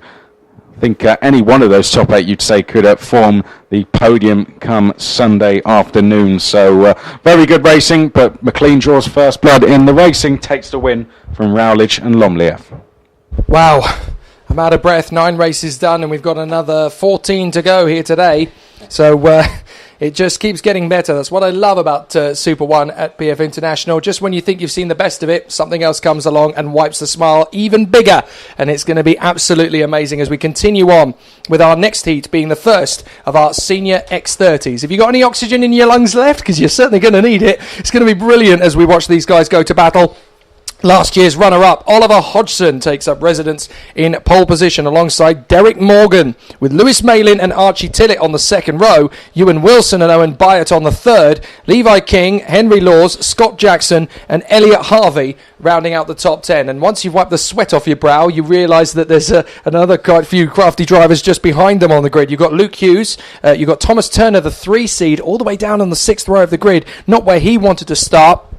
You've then got the talented American star Reese Ushijima, who has come over to Britain to race under the Piers Sexton Racing banner, racing in Europe as well, of course. Morgan Porter alongside him on the 7th row of the grid. Cole Kilner and Matt Armstrong are on the 8th row. Joe Turney really struggled in qualifying yesterday in Senior X30. Was about 7/10 of a second off the pace. I was asking him yesterday, where's the deficiency? And he was like, well, we're not too sure about straight line speed at the moment. That's where, of course, you lose a lot at PF International. He was a good half a second back in the end. Jake Douglas alongside him on the grid on the 9th row. Rounding out the top 20 we have Paul Stewart and another man who'll be frustrated, Sean Butcher, would definitely expect to be further up the grid. Then we have Richard Morris, who's really started to improve in the last couple of weeks. Rory Hudson is in there as well. And then we have 2 of the foreign contingent. We have the Singapore driver Alexander Huang and the Lebanese star who's really starting to get around in the world of European and British motorsport, Rashid Ghanem, who's starting to prove himself to be quite a talented racer.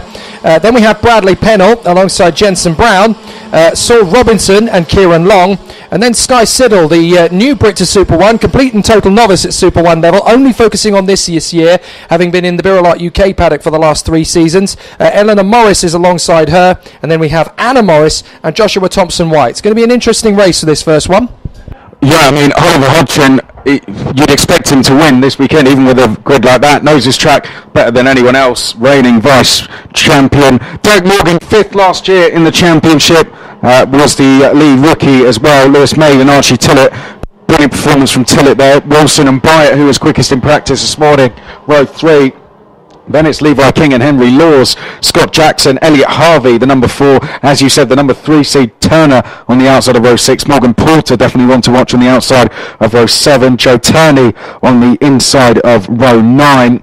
We've got the number 10 as well, Bradley Pennell, all the way down in 13th. Sean Butcher, the vice champion in the junior X30 class last year, is to the outside of row 10. Rory Hudson's to the outside of row 11. Saul Robinson as well.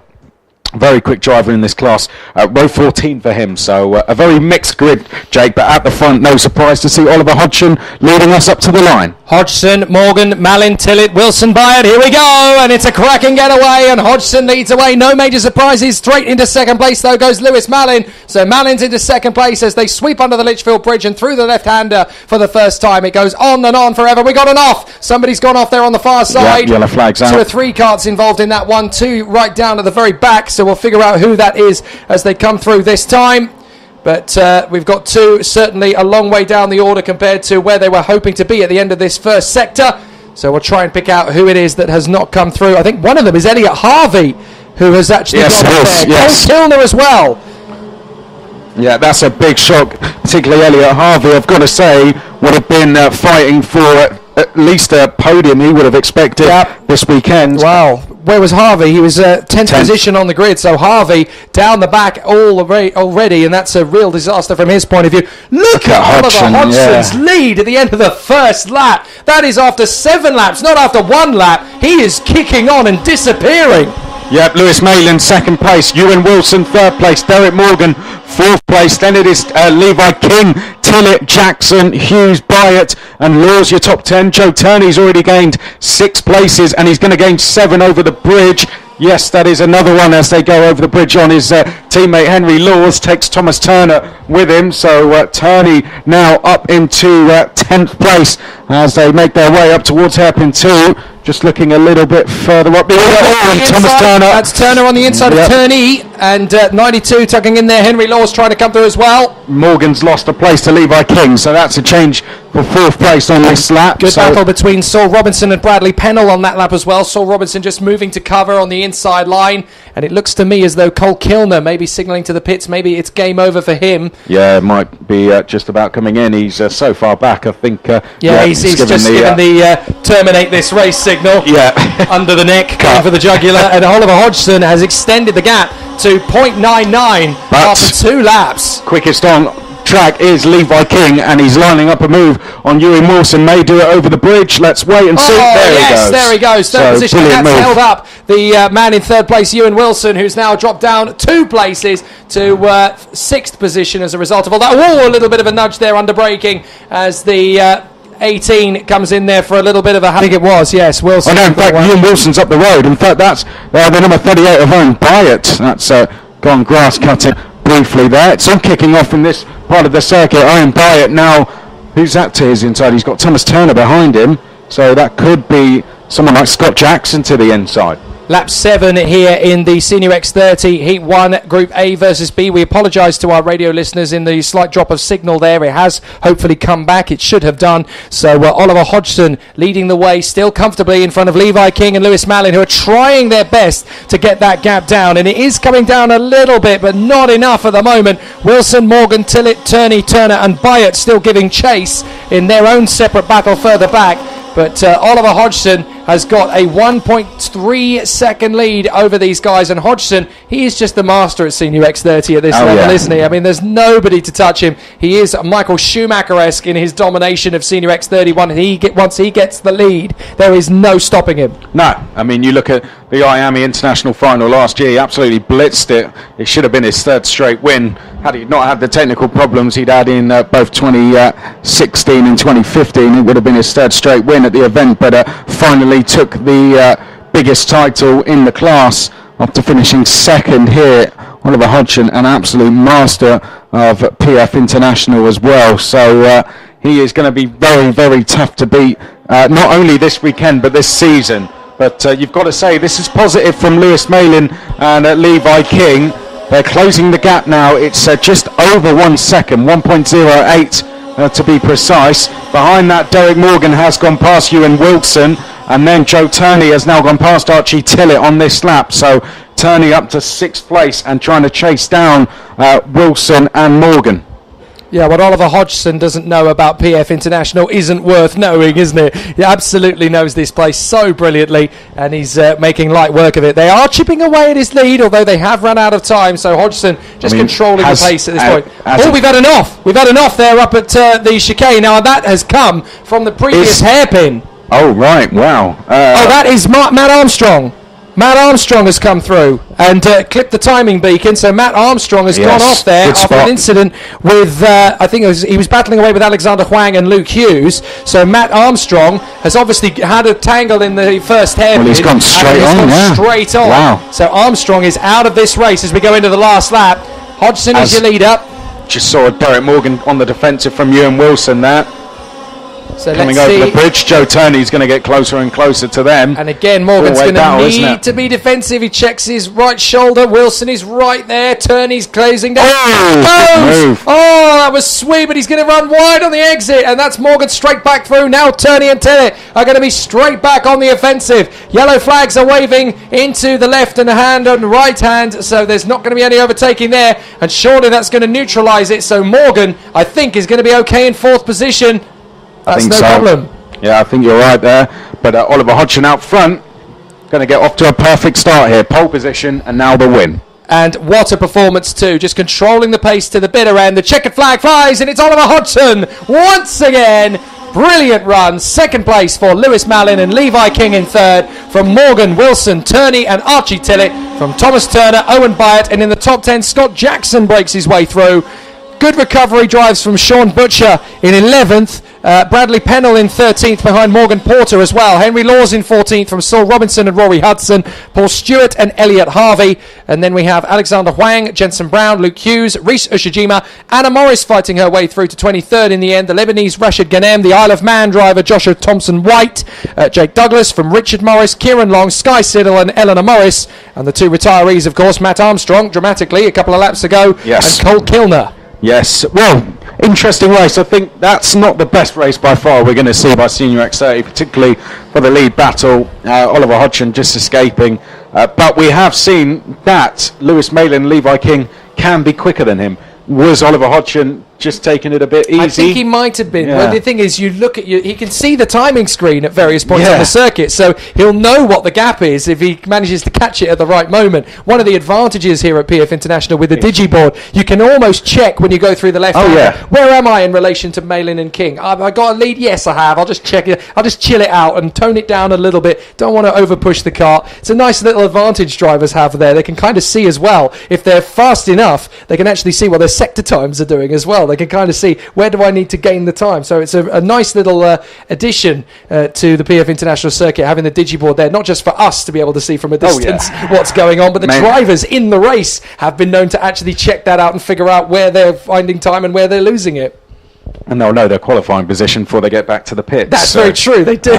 So it's very handy for them to have. Right, so that is Junior X30, that is Senior X30 done and dusted. Now we have Junior X30. We Junior X30. Well, first of all, just a couple of mentions there. Well, Derek Morgan was 4th, winner, Ewan Wilson 5th, Turney 11 places, gained 6, so good start for him. Tillett 7th, Turner 8th, Byatt 9th, Jackson 10th, Butcher was up 9 for 11th, Porter 12th, Pennell gained 12 places for 13th, Laws 14th, Saul Robinson made good progress, up 12 for 15th, and it was Hudson, Stewart. Harvey eventually recovered to 18th place after that first lap off. Then it was Huang, Brown, Hughes, Ushijima, Morris, Ghanem, Thompson-White, Douglas, Morris, Richard Morris, that is, Kieran Long, Sky Siddle, Eleanor Morris, and then, as you said, the two non-finishers, Matt Armstrong and Cole Kilner. Yeah, Anna Morris had some technical difficulties yesterday, but her fight back to 23rd, not bad at all considering, and fights her way inside the top end of the lower half of the field, if that makes sense. Richard got caught out a few times in that ebb and flow battle, whilst Eleanor remains where she was in the battle with Sky Siddle towards the tail end. Interestingly to see how the three members of the Morris family Robinson continue battling away around the circuit. I'm never going to stop using that joke. It's still funny to me. Anyway, so let's talk a little bit about Junior X30 now, because the next race for them, Heat 2, and it's B versus C for these guys. So Tom Edgar, Alex Lloyd, Alessandro Sananetti and Clayton Ravenscroft in the front end of the field, with Lewis Thompson there on the third row, along with Oliver Gray. Then it's Shane White and Oliver Behrman. Reggie Dewey and Joshua Rattican, he's one to watch for definite. Luke Whitehead and Alex Lay, who's been putting on a bit of a turn of speed of late, and he's one to watch, as he is coached by British GT star and Formula Ford Festival winner Scott Mulvin, of course. Tyler Reid and Casper Stevenson, Rufus Hunt and Nelson King, Ali Ackerby and Alex Walker, Teddy Pritchard-Williams and Dylan Cooper, Samuel Hawthorne and Theo Edgerton, Adam Malaloo, William Ellswood and the Finn Matthias Salonen. Now the Northern Irishman Tom Edgar, working himself up to the front of the field on this grid, has got Alex Lloyd, who's having the winter stroke spring of his life at the moment, battling away as he has been out in Europe with Marty Boyer. Anybody who was watching Valencia 2 months ago will know that the only person to hold a candle to the Spanish boy wonder Marty Boyer was Alex Lloyd, and he was absolutely resolute in his attempts to beat him. Didn't quite get the job done, but certainly showed everybody what he can do. And I think, Chris, I don't know if you're going to back me up on this or not, but considering he's had that very steady recovery from a very nasty accident that very much put paid to his season, Alex Lloyd, he has suddenly become, I think, an even stronger driver than he was before his accident. Yeah, he's done the exact right thing about it. He's gone the right way about it, and he came back stronger, moved classes, and has not looked back since. So, as you said, Tom Edgar, just to run through some of the positions where, of course, we had one heat already. The inside row have already had one heat. Edgar was 9th, Serenetti 27th, Thompson 3rd, Shane White 26th, Dewey was 6th, Whitehead 4th, Reed was 10th, Hunt was 13th, Ackerby 11th, Pritchard Williams 23rd, Hawthorne 20th, and Malilu was 22nd. So, some drivers at the front needing a good result, Jake. Here we go. They're going to have to go around again. It wasn't a clean start. So that will just give me a bit of time to go into this a bit more. That's very true, because Serenetti's the one to watch here. Serenetti was 27th in that first heat, and Shane White was 26th. And they are starting on the inside of row 2 and row 4. Yeah, they both got a lot of bad luck in their first heat, particularly Serenetti, who was looking incredibly feisty in the first part. Don't forget, he is the English Open champion and has done himself an absolutely fantastic service in this first weekend. Done an absolutely terrific job in the first race, although did not get to finish it. And Serenetti was 4th at the Miami International final at Le Mans. But the guy lining up alongside him is worth a watch, because obviously in Europe he's in Senior X30. Here in Britain he still classifies as Junior X30, but he's having a whirlwind season right now, because he's very competitive with his teammate out in Europe, Lewis Gilbert at Salisbury's. But more importantly than that, he won the Valencia Winter Cup in amazing style, when that was a battle between Joe Turney, Mark Kimber and Dean McDonald, and Ravenscroft just swept past them all in the final and said, well, I'll take it if you're not bothered about the victory. He was absolutely on fire then, and I think that's going to really pep him up for a crack at the British Championship. I can see Ravenscroft winning that too.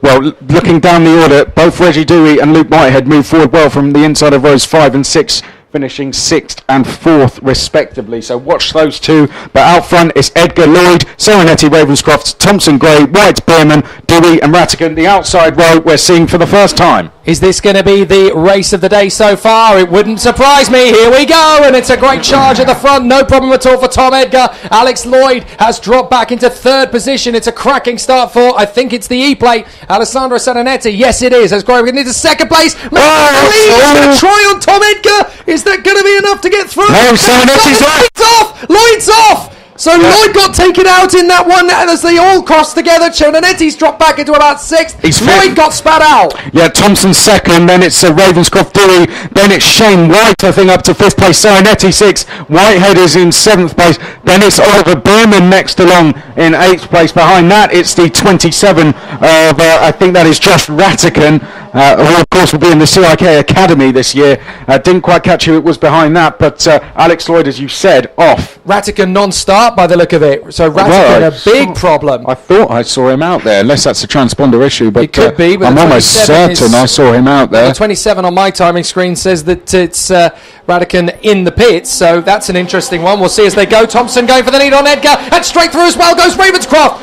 Beautiful move from the pair of them. Ravenscroft goes straight for the lead. This is what I'm talking about. This is the form he's in right now. He is absolutely at the peak of his confidence, at the limit of his powers right now, and Ravenscroft blasts through past Thompson to take the lead. Beerman just gone past Luke Whitehead as well for 7th place, as Reggie Dewey going for 3rd. He's got too late on the brakes. Thompson! And he tags Thompson. Oh, wow, that was a scare for Reggie Dewey. Thompson was the luckiest man in history. How did he not get tipped into a spin? I do not know. Through into 3rd position goes the 16 of Shane White, who needs a good result after 26th in the first heat. So Shane White needs a win here. Dewey and Serenetti are next, so it's all very close indeed. But Tom Edgar, whereabouts is he now? Because he's tumbled down into position. Now we've got an issue for Rattigan in that his transponder isn't working. So that's why he is showing up as being in the pit. So now we need to figure out where he's actually he's in the top 10 somewhere. Is he in this battle? Yes, there he is. He's making the move on Serenetti. Yeah. So he's passed Serenetti into 8th position. So that's where Rattigan currently is. Theo Edgerton down at the back. Not quite sure why. Some moves being made onto the bridge, I think, there. We looked as if Oliver Beerman was trying to move. He's going to make a move here on Tom Edgar, it seems, down towards hairpin 1. Here it goes. Here comes Beerman. This is a good move, and he's going to get the number 7 in there as well of Whitehead. Brilliant. Oliver Beerman is another one to watch. He just seems to fulfill all the promise. Change that. That's Edgar going back in on Luke Whitehead. Luke Whitehead will fight back on the exit of the corner. And Edgar! Shut the door! Goodness me, that was tight. rubbing wheels. Wow. And gets him back on the undercut for the inside. He's going to get a bit of support in there as well from Tyler Reid, I think that is. Warning flag for the 54 on that time around. That is Theo Edgerton, which is probably why he's down at the back. Yeah. I don't like that sort of thing. I mean, I know he's had a bit of a difficult move there, but he's already down in last place. That's a bit like punching someone in the nose when they've already got a broken rib, in my view. Thompson, however, sweeps past on Ravenscroft, gets the move done, and for third, that is Reggie Dewey on Shane White. Yep, it's all changed up the front as we go over the bridge then for the fourth time. Fastest lap for Reggie Dewey. That's a move there. Well, that was Shane White delayed. That was Oliver Behrman going for a move over the bridge, and both of them delayed. Yeah. Well, Shane White had to run off onto the far side of the runoff area, and then there's a move for the lead. Ravenscroft back on the inside of Thompson, so that is Ravenscroft in front once more. Thompson in second place, third is Reggie Dewey, and now Thompson gets him back again. Thompson on the inside of the left-hander, Reggie Dewey trying to get back on Ravenscroft on the inside line. Ravenscroft sweeps across to the right. Don't even think about it, Reggie. This is brilliant. Never mind disappear and leave them all hiding. It's going to be a rip-roaring race from the get-go. Right, towards the last corner we go. Thompson, Ravenscroft, Dewey, your top three, but keep an eye on Shane White in fifth place. He's working with both Oliver Behrman here as he goes through. Josh Rattican just behind, as Shane White's going to have to make the move. Well, he was under a lot of pressure from Josh Rattican, and going into fourth place then is Shane White. Takes Josh Rattican through with him, who goes to fifth. Nelson King has gone through to sixth place, so Nelson King has just set a new fastest lap. I was going to say, King is on an absolute meteor at the moment because he's gone fastest of all in the first and third sector, charging his way through to the top six. Hassel, Shane White. Behrman trying to go past Nelson King, then it's Oliver Gray, then Luke Whitehead, and then Alessandro Senonetti. So well, this lower order of the top 10 very close at the moment. Just outside then, it looks as if Tyler Reid, Alex Walker leads the next queue of carts, because we've got Tyler Reid and Casper Stevenson all trying to break into the top 10 in that fight as well. As across the start-finish line, here comes Thompson leading Dewey. Thompson, Dewey, Ravenscroft. And that's Rattican. That is Rattican through to P4. So Rattican. Dewey for the lead. Dewey is going for the lead. Has he got through? Yes, he has. So Reggie Dewey takes the lead of the race then from Lewis Thompson and Clayton Ravenscroft. Then it is your man, Josh Rattican in there into P4. Brilliant work from Rattican as he continues on his way. Then it's White, Behrman, Gray, Whitehead, Senonetti and King. That's Gray going up the inside of Behrman a bit further. Behrman's going to get hung out to dry here. He's on the grass, bucking Bronco override, and King is going to get the move on Senonetti. No, he's not, because Senonetti just chucks the cart round the outside and gets grip on the far side. Good defence from Senonetti on Nelson King. That was brave. Yeah, holds position. Looks as if just outside of the top five there, Gray and Whitehead still battling away as the top three. Are they being caught by Shane White and Oliver Behrman here? Behrman it is in fourth, White in fifth, down the start-finish straight, and let's check the lap times. New fastest lap to Clayton Ravenscroft, so I think that's pretty conclusive that they are not being caught at the moment. Over the bridge now for the seventh time. New fastest lap to Alex Lloyd on Dewey his might be recovery. going for the lead here on Thompson. He's through. So Dewey takes the lead back again on Lewis Thompson, and Ravenscroft's going to get an opportunity. Thompson's going to put himself onto the left side of Reggie Dewey to defend. Ravenscroft cuts in on the inside and takes second place. Nothing Thompson can do about it. Ravenscroft sweeps through in a second. Now he's going to have Rattican and Shane White to come back at him. 5 of them now for the lead. Just keep it coming, guys. This is terrific. Whitehead's gone into sixth past Oliver Gray. Senonetti looks like he's gone past Oliver Behrman as well. So changes further back. That's Alex Lloyd making his move on the inside of Nelson King. How is he doing this? 59 dead for the fastest lap. This guy just has bags of reserve. He knows how to dig deep. He is amazing at driving angry. He reminds me a lot of Nigel Mansell. There we go. He's on the inside of Dewey, and Rattican has come through in a third position as well. Rattican now moves tight. Dewey is going to go for the lead. Rattican was going to go for Dewey. He makes his own move. It's 5 of them all in one squabble. How are we going to sort this out? Well, Thompson went into third place there. One on the inside of Shane White.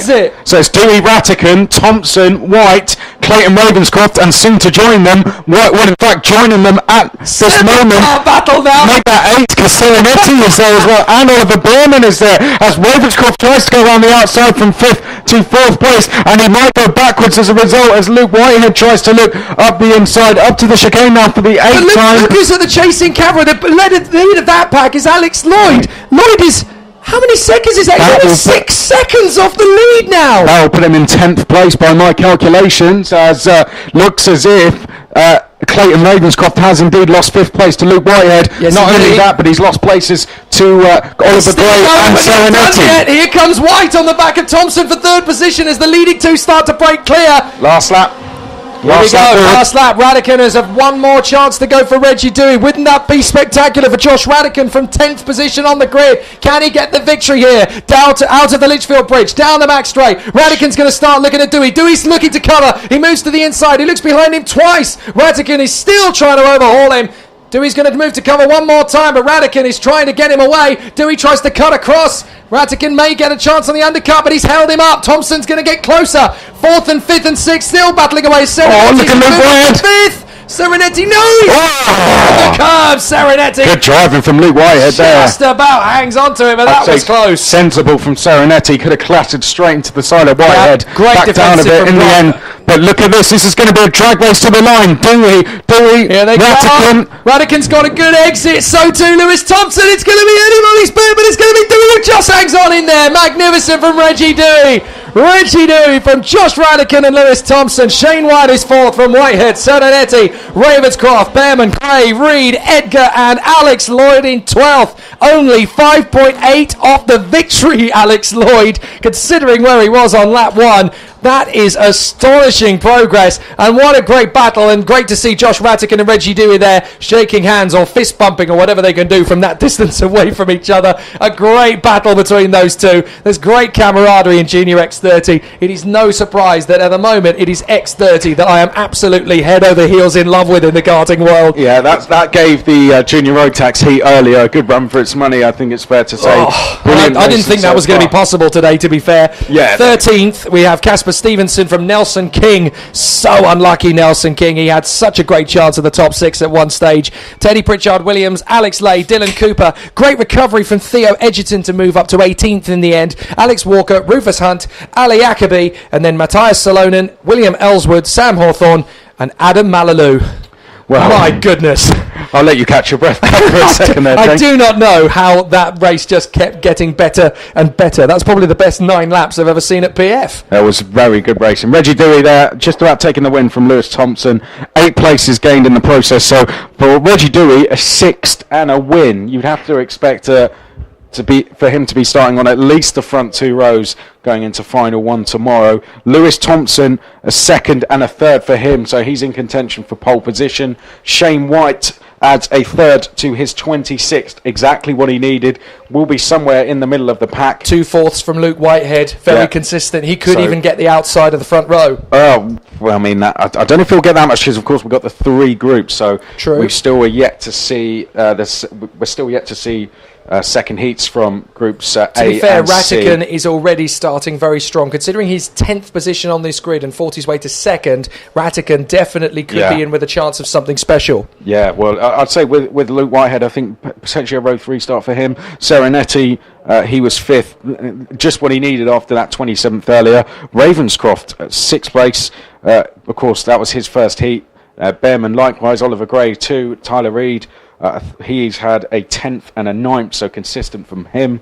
Tom Edgar, he finished, of course, in 10th place to add to his 9th. Not able to convert his pole position start on the front row for both of his heats, but there you go. It's a very tough class, and Tom Edgar is new to this class, having jumped up from Minimax. Well, now we go back to Senior Road Tax, and for anyone that was tuned in earlier, seriously? Chaos. Absolute chaos. Yep, chaos, carnage, pandemonium, you name it, we got it. And we're going to go back to the front of the grid once again for Miles Apps and Reese Hunter, William Newnham and George Holbrook. Spencer Barrow and Kieran Gifford. Then the O-Plate, James Johnson and Lewis Brown on the 4th row, with Luke Wooder and Michael Cheek rounding out the top 10. Then it is Sam Baker and Rob Ellis, Tom Darcy and Lewis Brown, Alexander Kirkwood and Joe Bleakley, Georgie Whitbread and Harriet Stiles, Tom Geeney and Lewis Ridd, Jason Coughlin and Luke Francis, Tom Neal, Taylor Adams, Dan Cragshaw, Harry Smithson and Alexander Baker. So incredibly tough stuff at the moment from the guys as they battle away around the circuit. Some of them, both of these classes have already competed. I was going to say for the first time, but both groups have already raced. A second place thus far for James Johnson, the O-Plate. Miles Apps has had a third. William Noonan went backwards down the field, ended up 18th in his first heat, so problems there. Spencer Barrow had a 7th place. Luke Wood has had a 6th, so everybody within that first 5 rows very much in with an opportunity still. Sam Baker in the top 12 and has had things relatively his way as far as where he started from. So we're battling away in position, but Reese Hunter on the outside of the front row has already taken a victory, of course, so that's going to be where things will be interesting. Holbrook will want recompense for 6th position in his previous heat. Away we go, and it's a cracking start. Hunter's going to try and draw around the outside. Oh, sideways for the 14. Miles Apps just about hangs on. That was 4-wheel drift, opposite lock over the curb on the inside of turn 1, and somehow keeps it together, but that leaves Reese Hunter to lead the way. Apps, I think, has drifted down to, is it only second? Yes, it is. I am astonished that it's only second, considering how sideways he got. But that is Hunter in the lead. Second is the 14 of Miles Apps. Third position, that appears to be William Newnham, still there for the moment in the 16. Then it is the 49 of George Holbrook, having kept himself into position. Not bad going for the moment. But this is really exciting stuff on the first lap as Reese Hunter has well and truly caught Miles Apps there napping. I think Apps was very, very determined to try and keep him on the inside line and just hold his nerve on that inside, but he just didn't quite have the energy in the cart to keep it flowing. But he now tucks in behind Reese Hunter, the end of the first lap. And it is, our timing screen has not updated, so hopefully it will do shortly. But a little bit of a hiccup for the moment. But it is Hunter out in front. It's like the good old-fashioned days when we're having to squint to see what's going on. Yeah, Apps second, isn't he, as we come off the bridge. I don't think he's going to be there for long, though. He's sizing up a move. Here he goes. And Miles Apps dives up the inside into the first hairpin. Nicely done. That was a textbook manoeuvre. No problems at all with that one. Holbrook, up to third place. It's going to be a move for Holbrook. Yeah, Kieran Gifford there in 5th place. Oh, but he's resisting. Noonan resists, and then he's going to squeeze Gifford out. Not again, thinks Kieran Gifford. He can't deal with grass tracking too much this weekend. Thank you very much. And that was very close indeed. He almost ended up with mud in his face again as they battle away there on the far side. But it is now Apps from Hunter, Newnham, Holbrook and Gifford, with Spencer Barrow, I think, still in contention in 6th place. It's James Johnson. Reese Johnson, you're right. Yes, he's come through. And then behind that is Lewis Brown as they come across the line. Excuse me. Actually, I don't think it is Lewis Brown, but we will work things out once we can. The difficulty is in the lead, having taken that at the first hairpin. Looks as if Kieran Gifford's up to 4th place now. So 3rd place is William Newnham. Then it's Kieran Gifford in 4th place. James Johnson is in 5th place. Well, our problem at the moment is that our timing screen has yet to update from the start of the race, so we're still trying to call it as we see it. Apps still under pressure from Hunter. 3rd place Newnham, then it is Gifford, Holbrook, and the 54 in there is Luke Wooder. So Wooder has come up into 6th position. It's a cracking start to the race from Luke Wooder. From 9th on the grid, has already moved up 3 places, and he's looking quite threatening on the back of Kieran Gifford's car, the 28, as they continue on. Yeah, he's behind Johnson, isn't he? Gifford's actually into 4th Gifford place. has moved up. Sorry, he's moved up past Holbrook into 4th position. I didn't even see that one. Spencer Barrow is 7th. Then it is Holbrook behind that. And then behind that, I think, it's one of the KR Sport drivers, is it? As what we I think that might be Lewis Brown, the 26, potentially. Yes, you're right, actually. So it's getting to be quite interesting between the two leaders as they stretch away. Reese Hunter obviously deciding that discretion is the better part of valour and just asking them to stretch away. Not entirely sure what the lap times are. Unfortunately, we can't tell you anything about lap times or sector times because our timing screen is still on freeze mode. Oh, there was contact there, though. That is Lewis Brown in the 35. Yeah, and he's come together with the 2 plate, I think that is, or it was. So we haven't got a 2 plate. We haven't got a 2 plate. It's going to be. Oh, it's the 22. One of the numbers has come off, so that's the 22 of Sam Baker. So Baker and Brown have come together there. That's the 35 of Lewis Brown, who is. We have to distinguish between these two because there are 2 drivers on this field called Lewis Brown. So we have to differentiate them by saying the 35 is the man for 10 speed. We have James Johnson running slow out the last corner there. Not too sure what is that a change for 4th position? I think that is moving up the order. That's Luke Wooder. James Johnson really struggling out the last corner there. So Luke Wooder has gone into... Hang on, is that third? Yeah, he's third. Luke Wooder has come up to P3. Terrific racing from Wooder. This to add to his 6th place of earlier. Gifford was 20th earlier. He's earned 4th. Spencer Barrow. Late dive for 6th position. 7th position is that, and running up and over the curbs. Really tricky stuff for the 31 there, battling away. Goodness me, that's close stuff. And a bit of a gesticulation as well from Joe Bleakley there, as Bleakley has worked his way forwards. But Bleakley was very irritated about being forced wide onto the grass and was furiously gesticulating at the officials as if to say, come on guys, this isn't motor racing, I'm bucking Broncos here. Down the start-finish straight go our 2 leaders, Apps and Hunter. And across the start-finish line. Can't get you any gaps at the moment. I was just going to say, still no timing screens at the moment, unfortunately.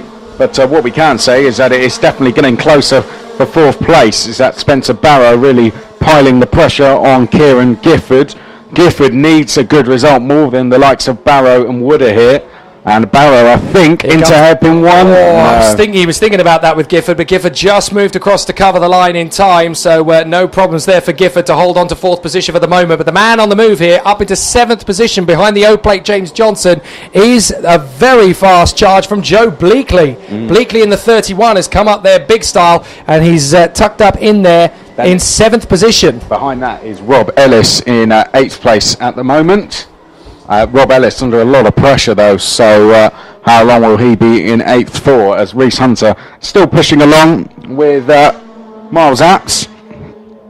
A first for him so far, Reese Hunter, so a 2nd would be a pretty good day at the office. As for Apps, he's had a 3rd, so a 3rd and a 1st would be good for him. Of those 2, Hunter would have scored the more points, of course, so he would effectively take the pole position if it was going to be between those 2. We have got just over a minute and a half on the board, as Luke Wooder is under a lot of pressure now in that 3rd place. Kieran Gifford right on the back of him. Then it's Spencer Barrow as Luke Wooder goes defensive, and that forces Gifford to go to the outside. Gifford trying to go around the outside. Barrow then having to check back in. Oh, and Gifford getting all out of shape under brake going into a chicane. Spencer Barrow could get a run going down towards Bobby Game Corner. Not quite able to get through in the end, as we've got someone rejoining the track from the pits. Not too sure who that was. Just a couple of corners on this lap to go, as we now have 1 minute remaining in this heat. And hopefully by the end of that minute we'll be able to tell you what the result was, because we still haven't quite got up to speed on the old timing screens. As the 57 moves aside there, that's Jason Coughlin to get out of the way of some of the faster drivers. But still we have these 2, Miles Apps and Reese Hunter, who have stretched out a gigantic gap over the 3rd place battle, led by Gifford, Wooder, and then Spencer Barrow in there with Johnson right on the tail, Bleakley in 7th place. Then it is the... I can't quite make out what number that is, unfortunately, from here. It's the 64, that's it. So the 64 is in there of Alexander Kirkwood up into 8th position. So good recoveries from Bleakley and Kirkwood, and they needed it. So good work from them. But now we are coming into the penultimate lap. I think we're going to be able to get one more lap in the board, actually, because we've got 5 seconds, 4, 3, yep, 2 laps to go. So that's fine and dandy as far as they're concerned. Sweeping under the Litchfield Bridge. This is going to be the moment, and Reese Hunter knows it. He's got to set miles up here. They're a billion miles ahead of 3rd position by their standards. Up and over the Trent Valley Kart Club Litchfield Bridge. Here we go. Off and round the right-hander. Down the back straight. Setting him up for a move. He's not close enough yet. He'll try and do him into the 2nd hairpin if he gets an opportunity.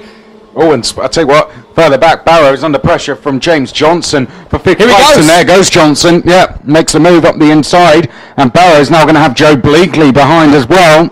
So may have to go on the defensive, if not on the offensive, to try and get back past Johnson, and Bleakley's going to make the place.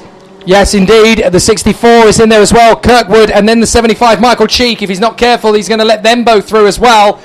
Do you know what? I'm not entirely sure that Reese Hunter is going to have what it takes to get past Miles Apps here. I think Apps has got enough in the tank to do one more lap. I think he might just have it. Although, having said that, the exit out of the final turn is a good one from Reese Hunter. If he can sweep by on Miles Apps into the third corner, no, great defence there from Apps. There's no way that Hunter's going to be able to get him unless he switches right round the outside. Apps continues to defend. It's going to be all about the exit from turn 5 here. Is Hunter going to have enough on the straight and narrow? He's trying to figure out where he's gone. He's caught him out there. Miles Apps looks one way, looks the other. He couldn't quite figure out where Hunter was going. Hunter's going to try one more time. Oh, beautiful from Miles Apps. He just chops across the nose. Don't even think about it, or you're going to get a front fairing penalty, Sunshine. Still there, still working with him, still charging away, and I think he's done enough to hold him off for the moment. Again, Apps defends to the inside as they go through the right, up towards the pit bend turn. Long flowing right hand hairpin. No panic, no issues for Miles Apps at the moment. He's going to get this one done into the final turn unless Reese Hunter gets the mother of all exits out of the final turn. They come down the straight, sweeping down. It's going to come close to the line, but it's a good enough one for Miles Apps. Apps gets it done. Reese Hunter in second place. Great work. Third position in the end for Gifford from Wooder, Johnson and Bleakley in the top 6. Really good stuff and a really exciting bit of action there from the senior Rotax C versus E grid. Sadly, I cannot tell you anything about the rest of the field because even on the digiboard we still don't have live timing in front of us. But Miles Apps hanging on there in front of Reese Hunter. Gifford in third position. 4th is Wooder. 5th is the O-Plate James Johnson. And 6th, a great drive from Bleakley to come up ahead of Barrow. And then I think it is Kirkwood in front of Michael Cheek. And rounding out the top 10, that looks to me to be the 26 of Lewis Brown in the KR Sport Machine. So that is all she wrote for the third heat for Senior Rotax. We're going to have another one very shortly, of course. And that will take us to pretty much the bang-on halfway point of the proceedings. No, that was the halfway point race, actually. So we are bang-on halfway. And that's going to give us some entertainment for the rest of the day's action. Those are listening on the Downforce radio feed. We're going to take a quick pause in the proceedings at that point because of the broadcast length that we can run. But we will come back very, very shortly indeed for the remainder of the day's action. And it will be a really entertaining day at the office for everybody involved. But it's all guns blazing here at PF for the time being. Hi, I'm Tom Ingram and you're listening to Downforce Radio. Hi, I'm Jacques Villeneuve, you're listening to Downforce Radio. Hi, I'm Bruno Senna, you're listening to Downforce Radio. Hi, I'm Chris Hoy and you're listening to Downforce Radio. Hi, I'm Landon Norris and you're listening to Downforce Radio.